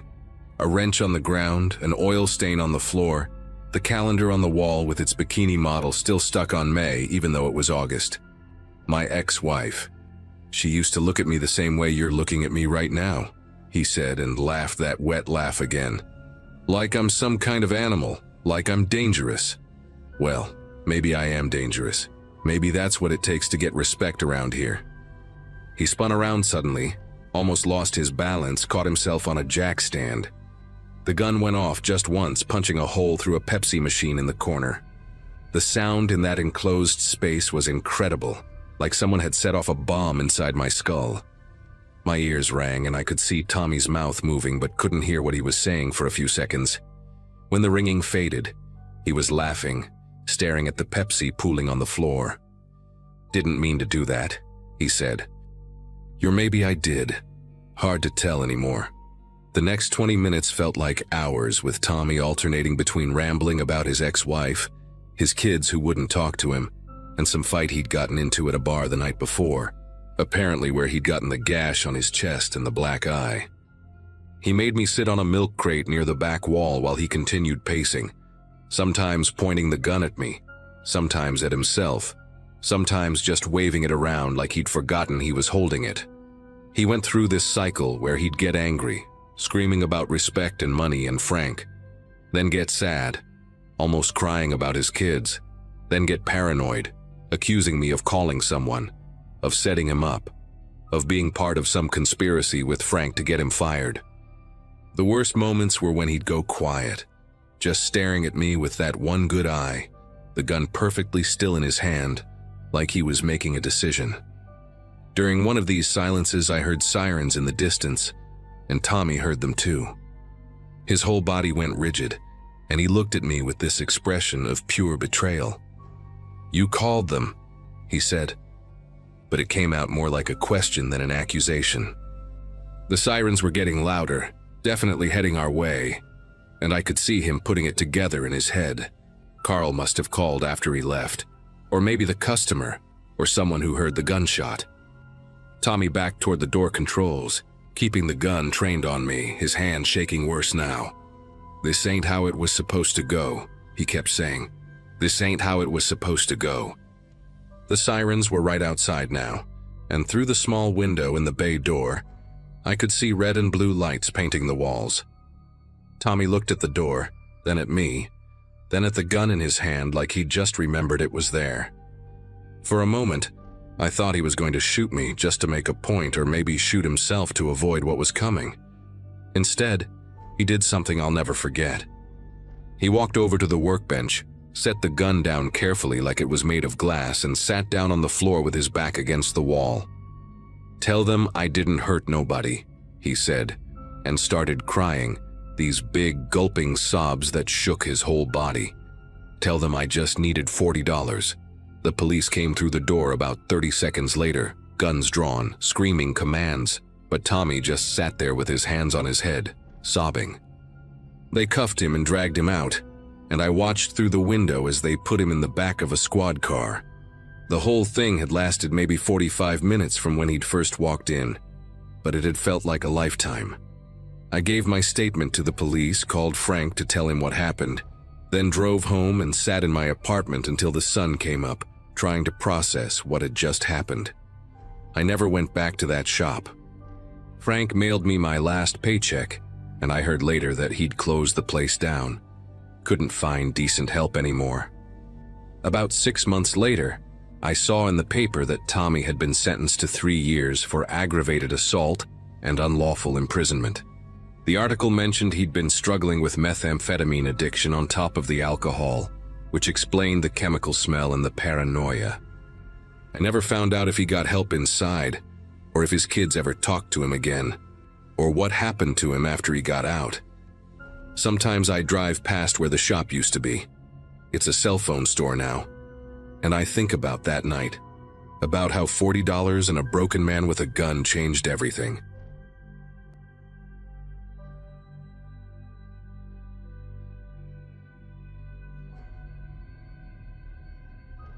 The parking garage at my office building had these yellow lights that made everyone look sick, like we all had jaundice or something. Every night around 6:30, I'd take the elevator down to level B2, where my beat-up Corolla waited in spot 47, right next to this concrete pillar someone had spray-painted "Dave Sucks" on months ago. The medical billing company I worked for kept us late most nights. Insurance claims don't file themselves, and by the time I'd leave, the garage would be mostly empty except for a few cars belonging to the cleaning crew. That Tuesday in November, I remember specifically because my phone had died and I couldn't listen to my usual true crime podcast on the walk to my car. I heard footsteps echoing behind me. Not unusual, except these footsteps stayed perfectly synchronized with mine. When I sped up to test it, they matched my pace exactly, like whoever it was didn't want me to know they were there. Kevin from data entry was standing next to my driver's side door, just standing there with his hands in the pockets of these khaki pants that were way too short for him, showing his white tube socks and beat-up New Balance sneakers. His face had this expression I'd never seen on him before. Not quite a smile, but his mouth was doing something weird, like he was practicing different expressions and couldn't pick one. He had this thermos in his hand, one of those old plaid ones from the 80s, and he was tapping it against his thigh in this rhythm that didn't match anything, just random taps. When he saw me notice him, he took a step back but not far enough, still blocking my door. "Just wanted to make sure you got to your car safe," he said. And his voice had this quality to it, like he'd rehearsed the line 100 times in his head, but still got the inflection wrong. The worst part was how he said, "your car," emphasizing it like he knew things about it, like maybe he'd been there before, touching it, looking inside. I mumbled something about being fine and tried to squeeze past him, but he shifted his weight just enough to make it awkward. The thermos kept tapping. Tap, tap, pause, tap, tap, tap. and up close I could smell his breath like stale coffee mixed with those butterscotch candies old people keep in glass bowls. "The security guard leaves at 6, he said, completely unprompted, like this was vital information I needed. "But I stay until 7 most nights, 7:15 sometimes. I've noticed you usually leave around 6:30. The way he rattled off these times made my chest tight. He'd been tracking me, keeping some kind of mental schedule. I finally pushed past him, keys already out, jabbing them between my fingers like my mom taught me. As I fumbled with the lock, he just stood there, that thermos still tapping, watching me struggle with the door handle that always stuck when it got cold. The next few nights I started varying my exit times, 6:15, 6:45, even stayed until 7:30 once just to throw him off. Didn't matter. Every single night there was Kevin, somewhere in that garage. Sometimes he'd be by the stairwell door, examining the fire extinguisher like it was fascinating. Other times he'd be 2 cars over, pretending to search for something in a car that definitely wasn't his. I knew he drove some old van because I'd seen him loading boxes of paper into it once during lunch. He never approached me directly again, but he was always there, always watching with this blank expression like he was waiting for something. Started taking different routes through the garage too, going up to B1 and walking back down, cutting through the reserve spots even though it added 5 minutes. Didn't help. He'd materialize somewhere along my path like he had the whole place mapped out, like he knew every possible route I could take. After about a week of this garage cat-and-mouse game, I decided to start taking the bus instead. My apartment was only 4 miles away, and the number 19 stopped right outside our building every 20 minutes. Told myself it was about saving gas money, even bought a monthly pass to make it feel like a financial decision, rather than fear. That first Monday taking the bus, I felt this huge relief washing over me as we pulled away from the curb, and I didn't see Kevin anywhere. The bus was mostly empty that time of evening. Just me, some teenager with massive headphones, and this elderly woman knitting what looked like the world's longest scarf. I actually relaxed for the first time in days, watching the city blocks roll by through the scratched-up windows. Got off at Cedar Avenue, walked the 3 blocks to my apartment, and even stopped at the corner bodega for milk without constantly checking behind me. Tuesday evening, same routine, stayed at my desk until 6:40, walked straight past the elevator to the parking garage and headed for the bus stop instead. The 19 pulled up right on schedule, that familiar wheeze of the doors opening, and I climbed on, scanning my pass. Grabbed a window seat halfway back and pulled out my phone to scroll through nothing important. 2 stops later, at Riverside and 3rd, I glanced up and there was Kevin, settling into a seat 4 rows behind me. He had that same plaid thermos, holding it on his lap with both hands like it was precious. He wasn't even trying to hide that he was staring directly at me through the gap between the seats. When our eyes met in the window reflection, he didn't look away. Instead, he lifted the thermos slightly like some kind of twisted toast and took a slow sip without breaking eye contact. The next 3 stops felt like hours. Every time someone got on or off, I hoped Kevin would suddenly remember he needed to be somewhere else, but he just sat there, occasionally taking these tiny sips from his thermos. At Monroe Street, I made a split-second decision and jumped up, rushing for the back door just as it was closing. Managed to squeeze through, heard the driver yell something, but I was already on the sidewalk, walking fast in the opposite direction the bus was heading.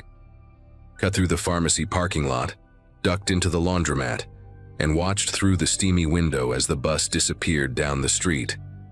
Waited 15 minutes, then called an Uber from a fake pickup location 3 blocks away, making the driver circle around before taking me home.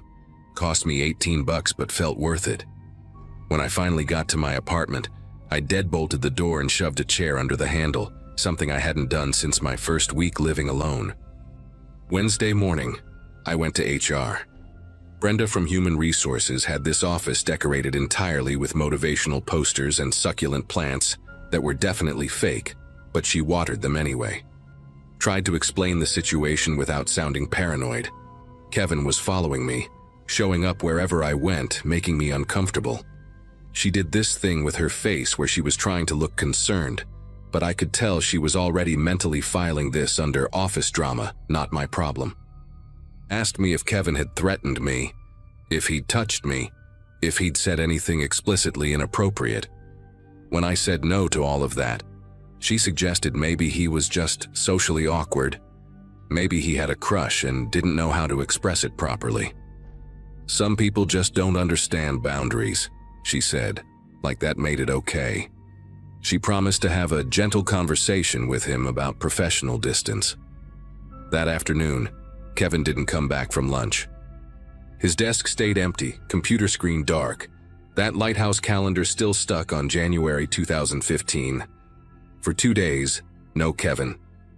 Started to think maybe HR actually did something right. Maybe he'd been transferred or decided to quit rather than deal with the embarrassment.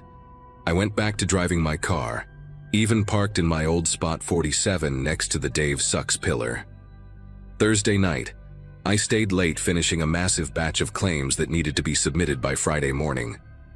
The office was dead quiet, except for the humming of computers in sleep mode, and that one fluorescent light in the break room that always flickered. Around 8, I finally powered down, grabbed my stuff, and headed for the elevator. The parking garage was completely empty on B2, just rows of vacant spaces and those yellow lights making long shadows. My footsteps echoed off the concrete as I walked to my car, keys already out. That's when I noticed something tucked under my windshield wiper. Not a ticket or flyer, but a manila folder, the kind we used in the office for filing claims. Inside the folder were photos, dozens of them, all of me, taken from different angles and distances over what must have been months. Me at my desk, visible through the office windows from the building across the street. Me buying coffee at the shop downstairs, taken from inside. Probably from one of those corner tables I never paid attention to. Me waiting at the bus stop, shot from across the street with a zoom lens that caught the title of the book I was reading. But the ones that made me stop breathing were the ones from outside my apartment. Me carrying groceries up the front steps. Me checking my mail in pajama pants and an old college sweatshirt. Me through my living room window at night, just a silhouette against the TV's blue glow. At the bottom of the stack was a bus schedule with all the routes I'd taken highlighted in yellow. And next to each one, written in this impossibly neat handwriting, were notes. Gets off at Cedar Avenue, walks 3 blocks north, and sometimes stops at corner store, buys milk or bread, never alcohol. I called 911 from right there in the parking garage, standing next to my car with those photos scattered on the hood like evidence in a crime scene. The dispatcher kept asking if I was in immediate danger, and I kept saying I didn't know.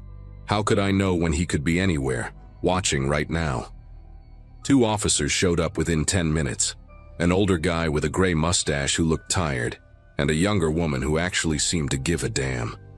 They looked through everything, took photos of the photos, asked me about Kevin, about work, about any previous interactions. The woman officer told me this was textbook escalation, that the 2-day absence after HR talked to him was probably him planning this, maybe even following me more intensively to get these recent shots. They said they'd pick him up for questioning, told me to stay with someone for the night. Consider getting a restraining order first thing in the morning. I drove straight to my sister's place in Oakwood, 40 minutes away, checking my rearview mirror the entire time for any sign of that old van. The police found Kevin's van parked 3 blocks from my apartment at 2 a.m. that night. Him sitting in the back with what they described as surveillance equipment. Basically a camera with a telephoto lens and notebooks filled with my daily routines going back 6 months.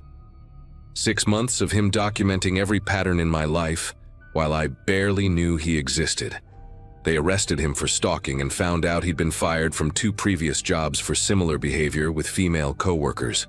The judge granted a permanent restraining order, and Kevin got 18 months in county jail plus mandatory psychiatric treatment. I never went back to that office. Quit over email that weekend. Had my sister pick up my things from my desk. Moved to a different apartment, changed my phone number, even deleted most of my social media. Sometimes I still catch myself checking if anyone's walking too close behind me. Still park near security cameras when I can.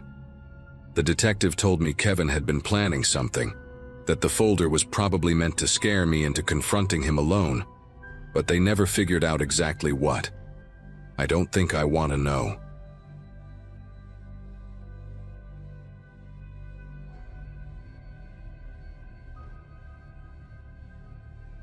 I've been driving deliveries for about 5 years now, mostly around the suburbs of Phoenix, Arizona. It was September 2023 when everything went down, right when the heat was finally starting to break and we could actually breathe outside again.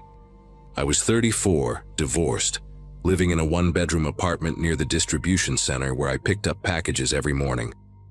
Life wasn't glamorous, but it was steady.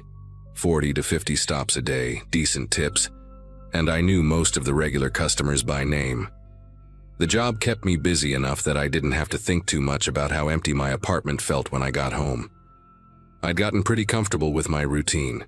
Coffee at 5 a.m., load up the van by 6, finish my route by 3 p.m., grab a beer, watch some TV, repeat. That all changed when they hired Adrian. Adrian started on a Monday morning, and I remember thinking he looked like he hadn't slept in days. He had these deep-set gray eyes that never seemed to focus on anything for too long, and this habit of rubbing the back of his neck whenever someone asked him a question. The supervisor paired him with me for training, said I should show him the ropes for a week or two until he got his own route. He was quiet, almost painfully so, but he worked hard, harder than most new guys. While other rookies would complain about the heavy packages or the confusing addresses, Adrian just nodded and lifted whatever needed lifting. He had these thick, calloused hands that looked like they'd seen real work, not the soft hands most people have when they start this job. When I asked where he'd worked before, he just said construction mostly, and changed the subject to ask about the best routes through the neighborhoods. We fell into this weird rhythm pretty quick. Every morning, Adrian would already be waiting by my van when I got to the depot, always wearing the same faded baseball cap pulled low and a plain gray hoodie, even when it was still 90 degrees at dawn. He'd help me load without being asked, arranging packages by neighborhood in this methodical way that actually saved us time. During the drives between stops, he'd stare out the passenger window, occasionally pointing out shortcuts I'd never noticed despite working these streets for years. The guy had this uncanny ability to remember every house after seeing it just once. He'd recall if they had a dog, where they wanted packages left, which houses had cameras. I figured he was just one of those detail-oriented people, maybe former military or something. He never ate lunch with the other drivers, always said he brought food from home, but I never actually saw him eat anything except these protein bars he kept in his pocket. After that first week, Adrian got his own route, but we still carpooled to save gas. He lived somewhere past my place, he said, though he always had me drop him off at this strip mall about 2 miles from my apartment, claiming his girlfriend picked him up there. The arrangement worked. He'd throw in $20 for gas every week, cash only, always crisp bills like they'd just come from an ATM. He started opening up a little more during those drives. Told me he'd moved here from Colorado for a fresh start, that his ex had really done a number on him. Nothing too specific, just enough to make him seem like any other guy running from a bad relationship. He knew a lot about baseball, could talk for hours about stats and players I'd never heard of, and it made the morning commute go faster. The thing that should have tipped me off happened about 3 weeks in. We were delivering in this upscale neighborhood, Scottsdale area. Those houses with the circular driveways and perfect desert landscaping. I'd parked to deliver a package while Adrian waited in the van. When I came back, he was slouched down in his seat, cap covering his face like he was sleeping. But I caught him watching this house across the street through the side mirror, really studying it. When I asked if he was all right, he straightened up real quick and said he thought he saw someone he knew from Colorado. Didn't want the awkwardness. Made sense at the time. People run into their past all the time in Phoenix. It's where everyone comes to reinvent themselves. He was extra quiet the rest of that day, kept checking his phone, which was weird because I'd never seen him use it before. The phone itself was one of those cheap prepaid ones, not a smartphone like everyone else has. What really got under my skin was how he knew things about houses we'd never delivered to. We'd drive past a place and he'd mention something like, they'd just installed that new fence last month, or that family's usually gone on Wednesdays. When I'd ask how he knew, he'd brush it off, say he must have covered that area with another driver, or maybe he was thinking of a different street. He had this way of making you doubt your own memory, like maybe you were the one misremembering things. But I started paying attention after that. He'd get antsy around certain intersections, always suggesting we take different routes when we got near the wealthy subdivisions on the east side. Said traffic was better his way, and usually he was right. But it felt deliberate, calculated, like he had a mental map of places to avoid. 6 weeks after Adrian started, I was sitting in my living room after work, half watching the local news while scrolling through my phone. They were doing this segment about a string of home invasions that had been happening over the past few months, mostly in Scottsdale and Paradise Valley, the exact areas Adrian always wanted to avoid. The reporter was talking about how the robberies were coordinated, happening when families were guaranteed to be out, like the thief knew their schedules. Then they showed the surveillance footage. It was grainy, black and white, but the guy moved exactly like Adrian. That same purposeful walk, shoulders slightly hunched forward, the way he turned his head to scan surroundings. But it wasn't until they showed a clearer image from a doorbell camera that my whole body went rigid. Even with a bandana covering the lower half of his face, those gray eyes were unmistakable. The same eyes that sat 2 feet from me every single morning in my delivery van. I must have rewound that news segment 15 times, comparing every detail. The height was right, the build was right, even the way he held his hands when he walked matched perfectly. The reporter said the suspect was considered armed and dangerous, linked to at least 12 robberies where he'd stolen cash, jewelry, and electronics worth over $200,000. In one case, a homeowner had come back early, and the suspect had beaten him so badly, he spent 3 days in the ICU. They mentioned the FBI was now involved because the crimes crossed state lines. Apparently, similar robberies with the same MO had happened in Colorado before stopping abruptly 4 months ago, right around the time Adrian said he'd moved to Phoenix. I sat there in my dark apartment realizing I'd been driving around with this guy for 6 weeks, that he knew where I lived, that tomorrow morning he'd be standing by my van like nothing was wrong. I didn't sleep that night. Every scenario played through my head. Calling the cops right away, confronting Adrian, just not showing up to work. But what if I was wrong? What if it was just some horrible coincidence? And even if I was right, this guy knew my routine, knew my address, had been in my van dozens of times.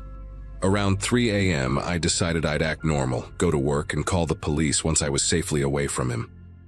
My phone was fully charged. I had the FBI tip line number saved, and I'd even written down all the suspicious things I'd noticed about him in case my mind went blank. When my alarm went off at 5, I was already dressed, had been for an hour. The drive to work felt surreal, like I was watching myself from outside my body.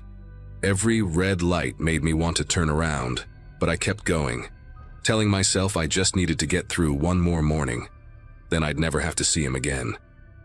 Adrian was already there when I pulled into the depot, same spot as always, leaning against the wall near where I usually parked. But something was different. He wasn't wearing his usual gray hoodie. Instead, he had on a black jacket I'd never seen before, and he kept his hands in the pockets. When he saw me, he pushed off the wall and walked over, but instead of his usual half-hearted morning greeting, he looked me straight in the eyes and said, "We need to talk." His voice was different too, lower, more controlled. He suggested we sit in my van for a minute before clocking in, said he had something important to tell me. Every instinct screamed at me to run, but he was standing between me and the depot entrance where other drivers were gathering. So I unlocked the van, and we both climbed in. Him in the passenger seat where he'd sat every day for 6 weeks. Except this time I was acutely aware of how easily he could reach me if he wanted to. Adrian sat there for what felt like forever, but was probably only 10 seconds, staring through the windshield at the depot. Then he turned to me and said, "You watched the news last night." It wasn't a question. I started to deny it, but he held up his hand and continued. "I saw your van parked outside your apartment when I went by around midnight. Your TV was on, could see the news through your window." My mouth went completely dry. He'd been watching my apartment.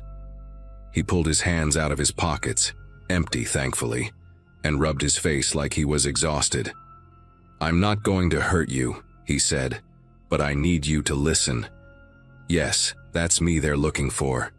Yes, I did those things, but I'm done now, getting out today. There's a bus leaving at noon for Mexico and I'll be on it. I just needed one more normal morning to make sure nobody was watching me." He explained that he'd been casing houses during our delivery routes, using the job as cover to learn people's patterns. The stolen goods were already sold, money already moved. All he needed was to disappear quietly, and he'd specifically chosen to tell me because I'd been decent to him, hadn't asked too many questions. He reached into his jacket slowly, and I tensed up, but he just pulled out an envelope, thick with cash. "There's 8,000 here," he said, setting it on the dashboard. "For your silence until tomorrow. By then I'll be across the border and this becomes someone else's problem." He told me if I called the cops now, he had friends who knew where I lived, knew my routine, implied things would go badly for me. But if I waited just 24 hours, we'd never cross paths again. Then he did something that still gives me nightmares. He smiled, genuinely smiled, and said I was the only person in years who'd treated him like a regular human being. He opened the door, climbed out, and walked across the parking lot toward the street. I watched him disappear around the corner, then sat there staring at that envelope for another 10 minutes before I finally called 911. The FBI got there within an hour, but Adrian was already gone. They found the apartment he'd been renting under a fake name, completely cleaned out, except for a mattress on the floor and a wall covered in photos. Houses from our delivery route, all marked with schedules and notes. They never caught him. That envelope is still in evidence, and sometimes I wonder if I should have just taken it and kept quiet. Either way, I quit the delivery job that same day and haven't been able to get into a vehicle with a stranger since.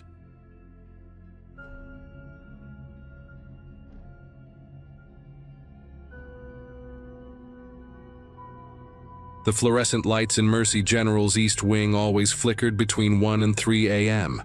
I'd been working there as a janitor for about 6 months when everything went sideways that night in early June. The pay was decent, better than what I made at the warehouse, and the overnight shift meant an extra $1.50 an hour.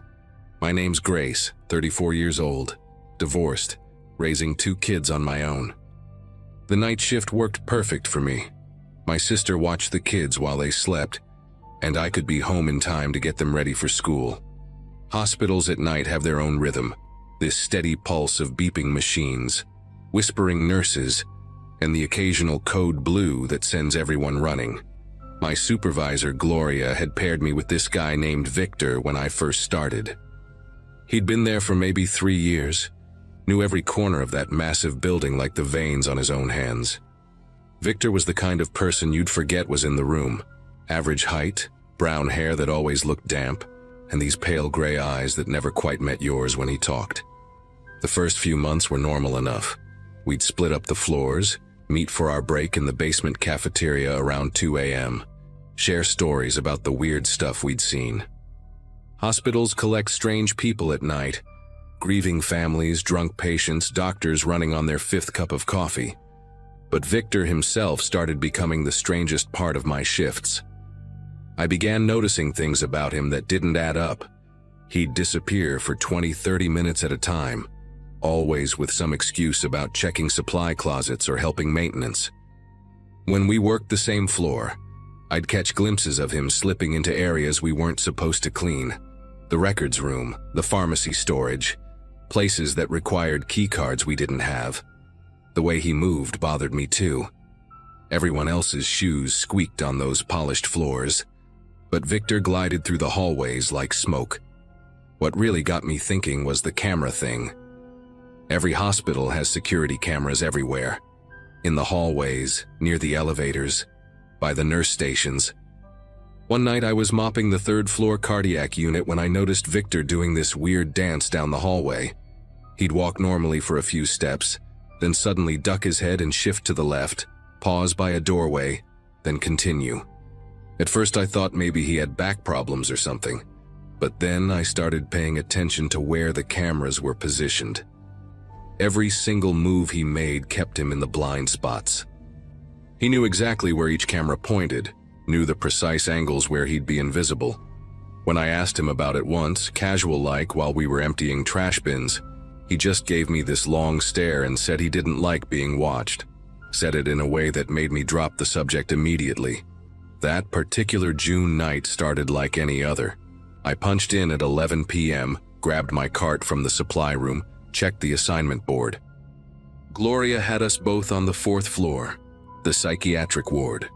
Not my favorite area with all those locked doors and tiny windows, but the pay was the pay. Victor was already up there when I arrived, standing at the far end of the hallway near the emergency exit. Just standing there, not cleaning, not moving, staring at something on the floor. I called out to him, asked if everything was all right. He turned his head just slightly, enough for me to see his profile in the dim emergency lighting, and held up one finger. Wait. The psychiatric ward was quiet that night, most patients sedated or asleep, and the nurses were all gathered at their station dealing with some paperwork crisis. Just me and Victor in that long, sterile hallway. I pushed my cart closer, the wheels squeaking against the waxed floor. As I got nearer, I could see what he was looking at. Patient files, dozens of them, scattered across the floor like someone had thrown them there in a hurry. The papers were fanned out in a semicircle around his feet, some of them photocopies, others original documents with the hospital's official letterhead. Medical histories, psychiatric evaluations, medication lists, personal information, things we absolutely were not supposed to be looking at, let alone have spread out on the floor. Victor wasn't wearing gloves either, just standing there with his bare hands hanging at his sides, fingers twitching slightly like he was counting something in his head. The emergency exit door behind him was propped open with a wooden wedge, letting in the humid night air and the distant sound of sirens from the city below. "Victor, what the hell is this?" I whispered, glancing back toward the nurse's station to make sure nobody was coming. He didn't answer right away, just kept staring down at the papers. Then slowly he crouched down and began gathering them up, his movements careful and deliberate. Not rushed like someone who'd been caught doing something wrong, but methodical, like he was following some internal checklist. As he collected each file, I noticed he was organizing them somehow. Not by name or room number, but by something else I couldn't figure out. He'd pick up a file, scan it quickly, then place it in one of 3 different piles. The whole time, his lips were moving slightly, whispering something I couldn't make out. When he finally stood up, holding the sorted stacks against his chest, he looked straight at me for the first time that night. His gray eyes weren't apologetic or nervous. They were completely calm, almost satisfied. "You didn't see anything, Grace," he said, his voice flat and matter-of-fact like he was telling me the weather forecast. "You were cleaning the West Wing. You never came down this hallway." He took a step toward me, and I instinctively backed up, my cart rattling between us. The files in his arms were pressed tight against his chest, and I could see one of the patient photos peeking out, a young woman with hollow eyes and tangled hair. "These people," he continued, tilting his head slightly, "they don't matter to anyone, no visitors, no family calling. They're ghosts already, just bodies taking up beds." His free hand reached into his pocket, and for a terrifying moment, I thought he might pull out a weapon.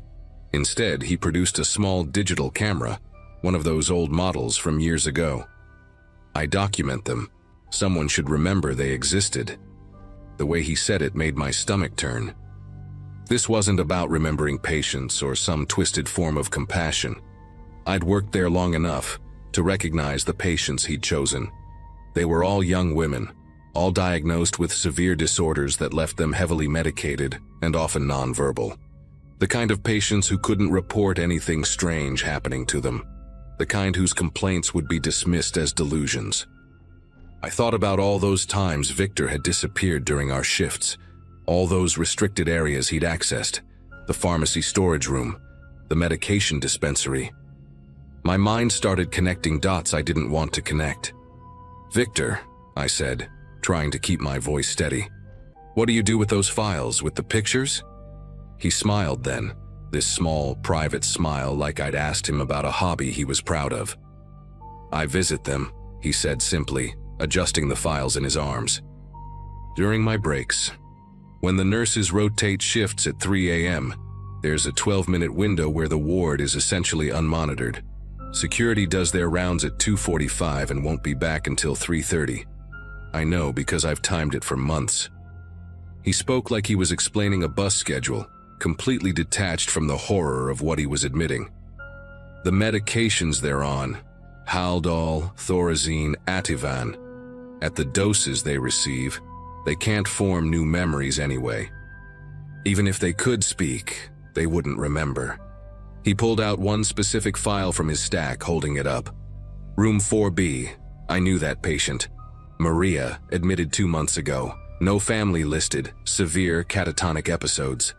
She had an episode last week, scratched her own arms until they bled.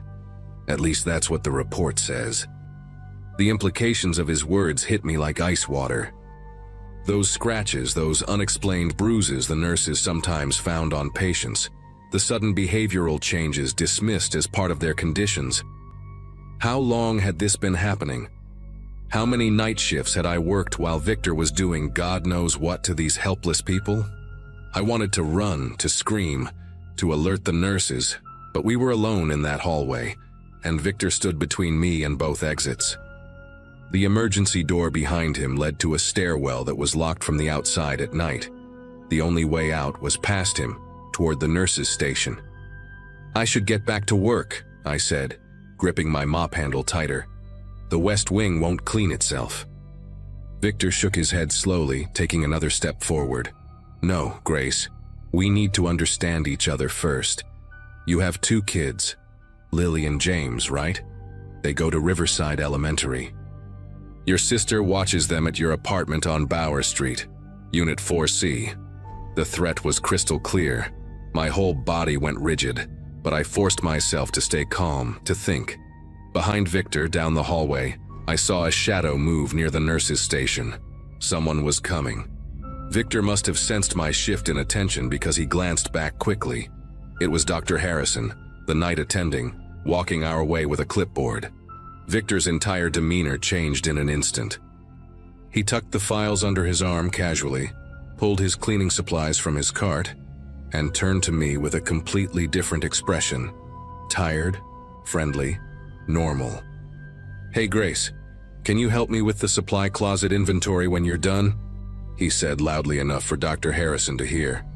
The doctor passed us with barely a glance, heading toward the locked ward at the far end. As soon as he was out of earshot, Victor's face returned to that cold, calculating expression. "You're smart, Grace. Smart enough to know that nobody would believe you anyway. A janitor accusing another janitor with no proof, just your word against mine. I've been here 3 years. Perfect record. I help the nurses, volunteer for extra shifts, never complain." He was right, and that was the worst part. Who would believe me? Victor had built himself the perfect cover over the years. The helpful, quiet janitor who knew the hospital inside and out. Meanwhile, I was the new one. The single mom, desperate for work. The one who'd had that dispute with Gloria last month about my schedule. But I couldn't let him continue hurting those patients. As he walked past me toward the supply closet, still carrying those files, I made a decision. I waited until he was inside, then quickly walked to the nurses' station. The head nurse, Pamela, was there finishing paperwork. I told her there'd been a water leak in the supply closet, that we needed maintenance immediately. She called them without question. Then I went to the bathroom and used my phone to take photos of everything I could remember. The times Victor had mentioned, the room numbers, Maria in 4B. I texted them to my sister with a message. If anything happens to me, send these to the police. When maintenance arrived, they found Victor in the supply closet with the patient files. He tried to explain them away, said he'd found them in the hallway and was storing them safely until he could return them. But maintenance had to follow protocol. Any breach of patient confidentiality meant calling security and the night administrator. While they questioned Victor, I went to check on Maria in room 4B. She was awake, staring at the ceiling, her arms bandaged from those self-inflicted scratches.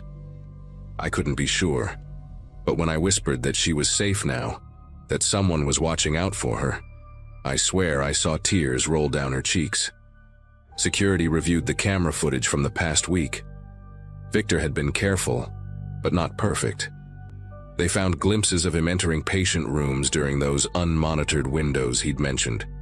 They found him accessing the medication storage with a key card he'd somehow duplicated.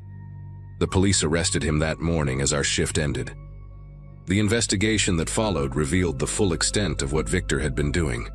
They found hundreds of photos on his home computer, detailed notes about each patient's medication schedules, and evidence that he'd been selling some of the stolen medications. Several patients showed signs of abuse that had been previously attributed to their conditions. Maria and 4 other women were moved to a different facility where they could receive proper care and evaluation. As for me, I kept working at Mercy General for another month, but I couldn't shake what had happened. Every shadow in those hallways reminded me of Victor. Every quiet moment made me wonder who else might be hiding in plain sight. I eventually found a day job at a clinic across town. Less money, but worth it for the peace of mind. Gloria called me a few weeks ago to tell me Victor had taken a plea deal, 15 years with mandatory psychiatric treatment. She also told me that 3 other hospitals in the state had opened investigations into similar incidents during the years Victor had worked there before Mercy General. I still think about those patients sometimes, especially Maria, hoping they've found some measure of healing. And every time I meet someone new, someone quiet and helpful who seems to know just a little too much, I remember that night and trust my instincts.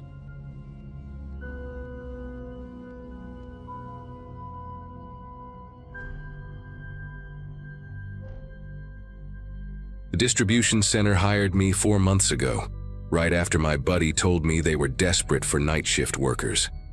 The pay covered my rent and then some, which meant no more sleeping on couches or splitting a bathroom with 3 other people. My shift ran from 4 p.m. to midnight, perfect for someone who hated mornings anyway. Hit the gym around noon when only the retirees were there, grabbed groceries without fighting the after-work crowd, still had time to game before heading in.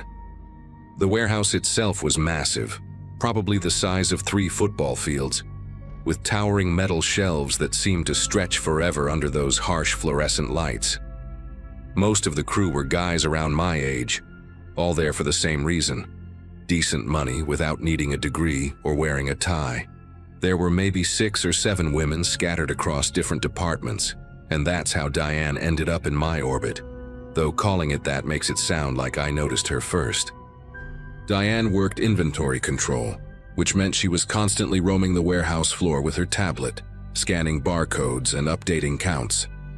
She had this distinctive auburn hair that caught the light in strange ways, sometimes copper, sometimes almost rust-colored, and these oversized tortoiseshell glasses that made her eyes look bigger than they probably were. Early 30s maybe, hard to tell exactly. She moved through the aisles with this calculated precision, like she was memorizing every box placement, every shelf number. During breaks, she'd claim the same spot every single time, corner table near the vending machines, facing the entrance. Her lunch routine never varied. Turkey sandwich cut into perfect triangles, apple sliced into exactly 8 pieces arranged in a circle on her napkin, and a bottle of orange juice she'd shake precisely 3 times before cracking it open. These details didn't seem important until later, until I had reason to notice patterns everywhere. The first time I saw her outside of work was at my gym, Fitness Zone, about 6 weeks into the job. Middle of a bench press set when I caught that rust-colored hair in the mirror. She was on the treadmill directly behind me, walking at this steady, measured pace. Not running, not even speed walking, just this consistent rhythm while staring straight ahead. Still wearing those same glasses too, which seemed odd for working out. I figured she must have joined recently since the place wasn't that big, and I'd never seen her there before in my 3 months of going. Gave her a polite nod when I left, and she smiled back. Not a big smile, just this small upturn at the corners of her mouth while maintaining that same walking pace. Didn't think much of it. People need gyms, and this was the cheapest one within 10 miles of the warehouse. 2 days later, I'm at the Kroger on Hillcrest doing my weekly shopping.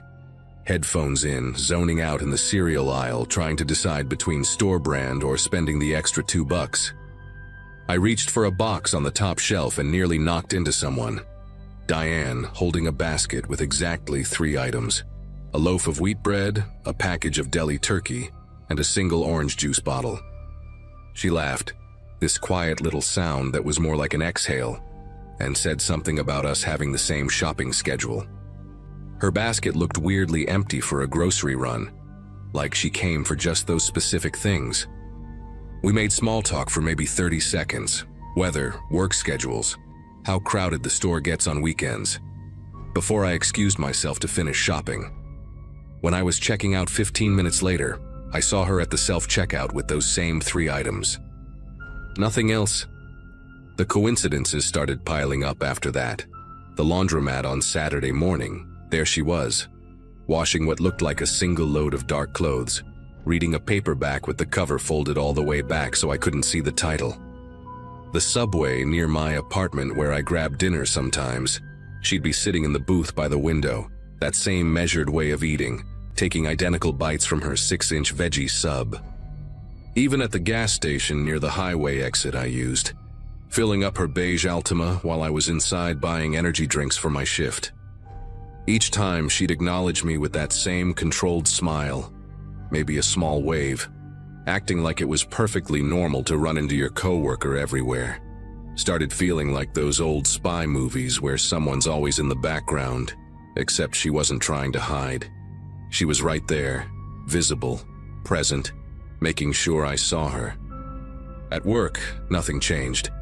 She still did her inventory rounds, still sat at her corner table during breaks, still maintained that precise routine with her lunch.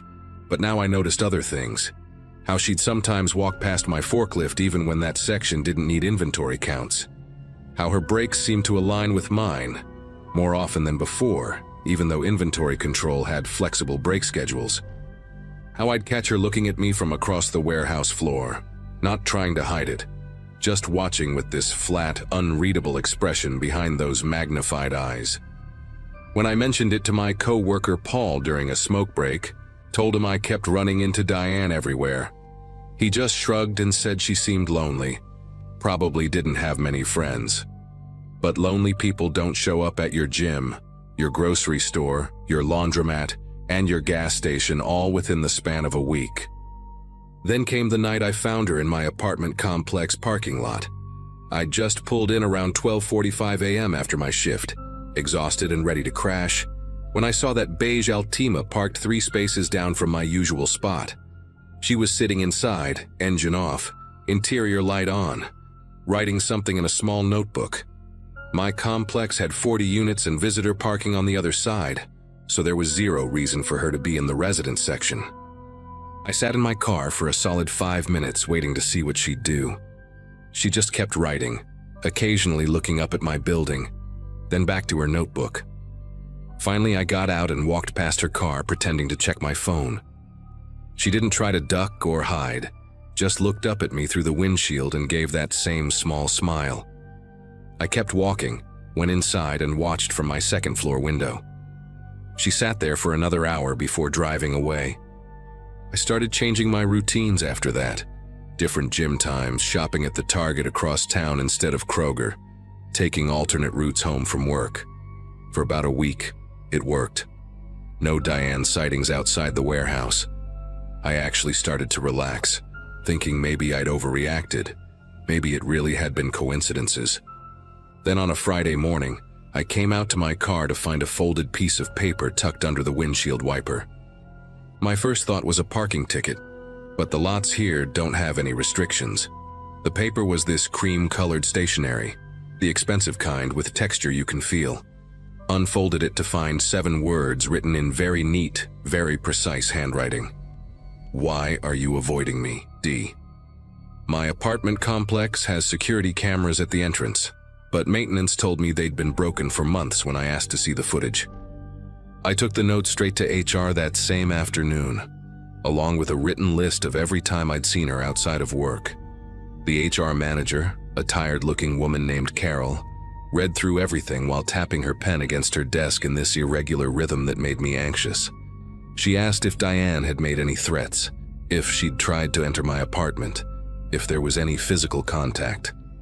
When I said no to all 3, she gave me this look like I was wasting her time. Said she'd have a conversation with Diane about maintaining professional boundaries, but without any direct threats or harassment at work, there wasn't much else she could do.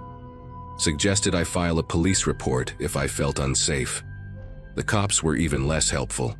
Told me that shopping at the same stores and going to the same gym didn't constitute stalking, especially since we worked at the same place. The younger officer actually chuckled and said I should be flattered by the attention. That night at work, Diane acted like nothing had happened. Same routine, same patterns, same precise movements through the warehouse. But during break, instead of her usual corner table, she sat 2 tables away from me and Paul. She didn't say anything, didn't look at us, just ate her perfectly arranged lunch, while reading that same paperback with the bent back cover. Paul kept trying to make conversation with me about the game last night, but I couldn't focus on anything except the sound of her chewing. These small, deliberate bites that seemed louder than they should be. When break ended, she stood up, walked past our table, and dropped another folded piece of paper next to my energy drink. Same cream-colored stationery. This time it said, "Carol called. I'm sorry you feel uncomfortable. I just thought we were becoming friends. Can we talk after shift?"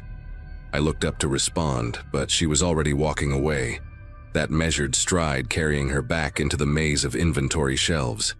I didn't wait for her after shift. Instead, I practically ran to my car the second midnight hit, drove home checking my mirrors constantly, and dead-bolted my door behind me. Around 2 a.m., I heard footsteps in the hallway outside my apartment. Slow, deliberate steps that stopped right outside my door. No knock, no sound. Just this presence I could feel through the cheap wood.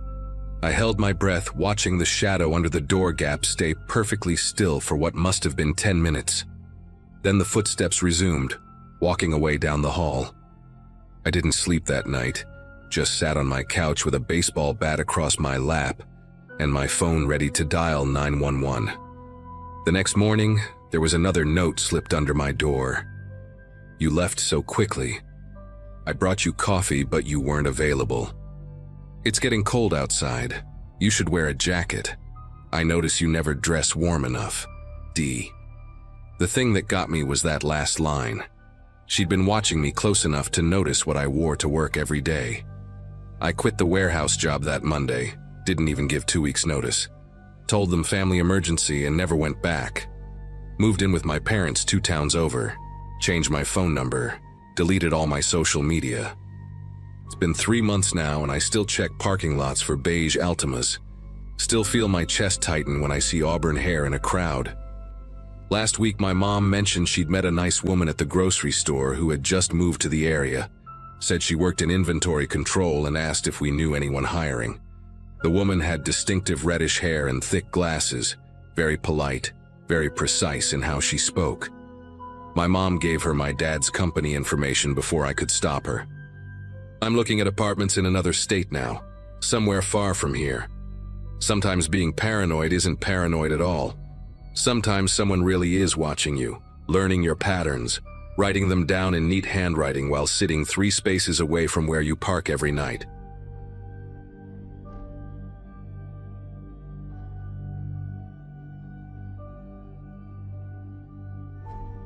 Every morning at Bean and Leaf, the barista would have my oat milk latte ready before I even reached the counter. That's how predictable my routine had become after 2 years at the law firm. Same coffee shop, same drink, same booth by the window where I'd review case files before heading to the office. The place was tiny, maybe 8 tables total, walls covered in local art that changed every month, and it had this worn wooden floor that creaked in all the right places. Most mornings I was alone except for the regulars. A guy who did crosswords in pen, a woman who brought her laptop and typed furiously for exactly 1 hour, and the owner's ancient beagle who slept by the door. But that morning in March, when I walked in and saw Stephen from the litigation department sitting in my booth, something in my chest tightened. He wasn't doing anything wrong, just sitting there with his phone and a black coffee. But seeing him in my space, my morning sanctuary, made me want to turn around and leave. Stephen had this way of existing that took up more room than his body actually occupied. He'd transferred from our downtown branch 6 months earlier, and while everyone else at the firm seemed to fade into the beige walls and gray carpeting, he somehow always stood out. Not in a good way, more like when you notice a picture frame hanging slightly crooked and can't stop staring at it. He wore these brown suits that made a swishing sound when he walked, always carried a leather messenger bag that looked older than me, and had this habit of humming under his breath, these tuneless little melodies that would get stuck in your head for hours. The litigation department was on the 3rd floor. I worked on the 5th handling real estate contracts, so for months our paths rarely crossed beyond the occasional elevator ride. But lately, he'd started appearing everywhere. At the printer when I needed copies, by the water cooler during my breaks, even at the sandwich shop across the street where I usually grabbed lunch. At first, I told myself it was coincidence. Chicago's a big city, but office workers tend to stick to the same spots, right? The coffee shop encounter could have been random. Maybe he lived nearby or had an early meeting. When he started commenting on my clothes, I tried to brush it off as awkward small talk. "That's a nice cardigan. Really brings out the green in your eyes," he'd said one day by the copy machine, standing close enough that I could smell the stale coffee on his breath mixed with something minty, probably gum he'd been chewing too long. Another time, while waiting for the elevator, "Those shoes look comfortable. I bet you walk a lot." I walk too, especially in the mornings. Clears my head. Each comment came with this intense stare, like he was memorizing my face, and he'd lean forward slightly when he talked, closing the distance between us inch by inch until I'd have to step back or sideways to breathe properly. The pattern became impossible to ignore by the 3rd week. He knew things, small things that made my scalp prickle. "Tough morning? You usually get here by 8, but it's almost 8:15, he'd mentioned on a day when my train had stalled. "Are you switching from salads to soup? Good choice, it's supposed to get cold later." He'd say these things casually, like we were friends who shared our daily schedules, but we'd never had a real conversation beyond those uncomfortable observations. My coworker Bethany, who sat in the cubicle next to mine and always had theories about everything, noticed it too. "That Stephen guy asks about you a lot," she told me one afternoon while we were organizing discovery documents. "Yesterday he wanted to know if you were dating anyone, if you lived alone, what neighborhood you were in." I told him I didn't know, but he kept pushing, saying he wanted to recommend a good restaurant near you. That particular day started with him already at Bean and Leaf when I arrived at 7:15, earlier than my usual time, because I'd woken up anxious and couldn't fall back asleep. He was sitting in a different booth this time, one that faced the door, and when I walked in, he raised his coffee cup like we had planned to meet there. "Great minds think alike," he called out, loud enough that the barista looked up from the espresso machine. I grabbed my drink and left without sitting down, my appetite completely gone. The walk to the office usually took 12 minutes, but I took a longer route through the park, checking behind me every block or so. The morning was foggy, the kind where sounds carry weird and footsteps echo, and I kept thinking I heard that swishing sound his suit made. By the time I got to my desk, my shoulders ached from tension, and my coffee was cold. Around 11 a.m., I was deep in a purchase agreement when something made me look up. That feeling you get when someone's watching you. Stephen was standing at the entrance to our floor's open office area, not moving, just standing there with his hands in his pockets. The 5th floor was restricted access. You needed a key card to get through the stairwell door, or elevator buttons wouldn't even work for this level without authorization. When our eyes met, he smiled and walked over, pulling a manila folder from under his arm. "Bethany asked me to bring this up," he said, placing it on my desk with deliberate slowness, his fingers lingering on the paper. But Bethany was sitting right there at her desk, clearly visible, typing away at her computer with her noise-canceling headphones on. "She didn't ask you to bring me anything," I said, trying to keep my voice steady. He tilted his head, that smile never wavering. Must have misunderstood. "Anyway, since I'm here, I was wondering if you'd like to grab dinner tonight. There's this new place that serves authentic Ethiopian food. Very intimate setting." I said no, firmly, and turned back to my computer screen, but he didn't leave. He stood there for another 30 seconds, maybe 40, just breathing and existing in my peripheral vision. When he finally walked away, Bethany pulled off her headphones and wheeled her chair over. "What was that about? How did he even get up here?" she whispered, glancing toward the door. I showed her the folder. It was empty except for a single blank sheet of paper. We reported it to HR that afternoon, sitting in their sterile white office while I explained the pattern of behavior. The showing up everywhere, the comments, the unauthorized access to our floor. The HR manager, a woman named Dottie who always wore pearls and spoke in this measured, careful tone, took notes and said they'd have a conversation with him about professional boundaries. "We'll document everything, but unless there's a direct threat or physical contact, our options are limited," she explained, sliding a pamphlet about workplace harassment across the desk. The conversation HR had with Stephen must have happened the next morning because by lunch, his entire demeanor had changed. Gone was the trying too hard friendliness, replaced with something darker. He'd pass me in the hallway and mutter things just loud enough for me to hear. "Some people can't take a compliment," or "paranoid much?" He started taking the stairs right behind me, close enough that I could hear his breathing, feel the vibration of his steps. Once in the parking garage, I found him leaning against my car, examining his phone. When I stopped walking, keys already between my fingers, he looked up with mock surprise. "Oh, is this yours? I was just waiting for my Uber." "The reception's better here." The nearest Uber pickup spot was by the main entrance, nowhere near where employees parked. But what could I prove? That he was standing near my car? That he took the same stairs? Everything existed in this gray area of plausible deniability. Then came the Wednesday that changed everything. I'd taken a half day to deal with a plumbing issue in my apartment. The super was supposed to arrive between noon and 4, the usual window that meant waiting around forever. My building was one of those converted 6 flats where you could hear every footstep from the unit above, smell what your neighbors were cooking for dinner, and the radiators clanged like someone was hitting them with a wrench all winter. I lived on the 2nd floor, apartment 2B, with windows that faced the alley and a door that had 3 locks I'd installed myself after moving in. Around 2 p.m., while I was eating leftover Chinese food and reading through lease agreements on my laptop, I heard footsteps in the hallway. Not unusual, except they stopped right outside my door. No knock, no doorbell, just silence. Through the peephole I saw nothing. Whoever it was stood just outside the field of view.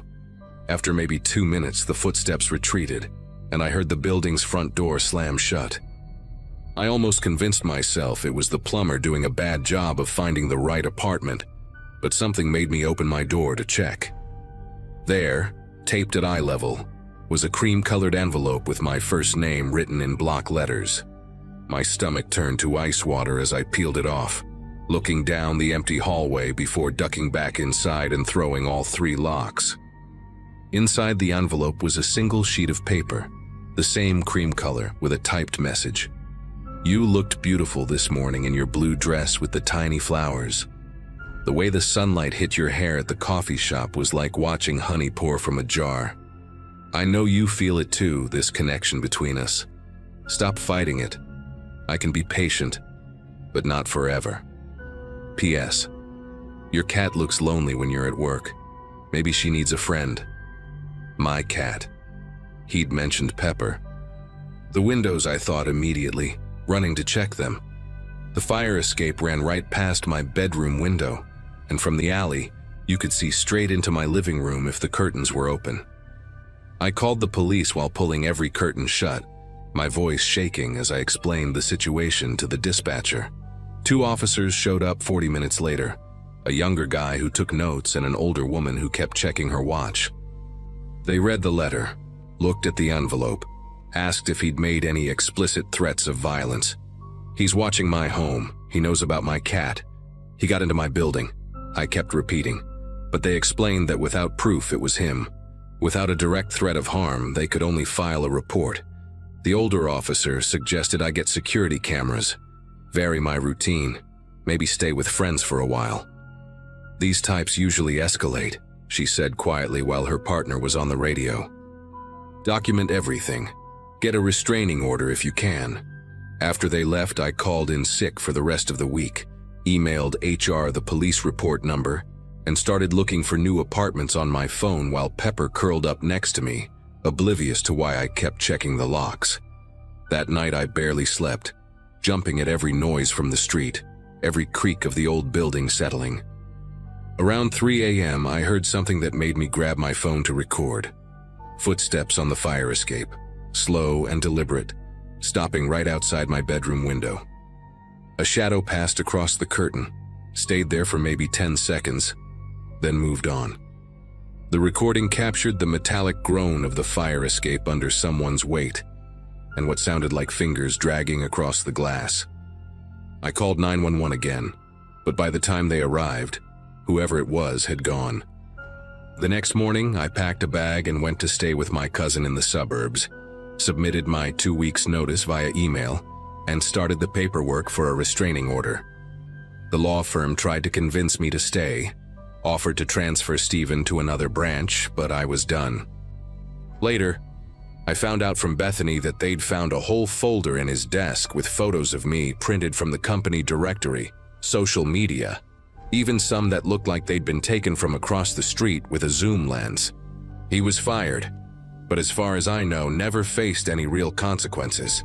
I moved to a different state 2 months later, changed my social media handles, and still check every window twice before bed.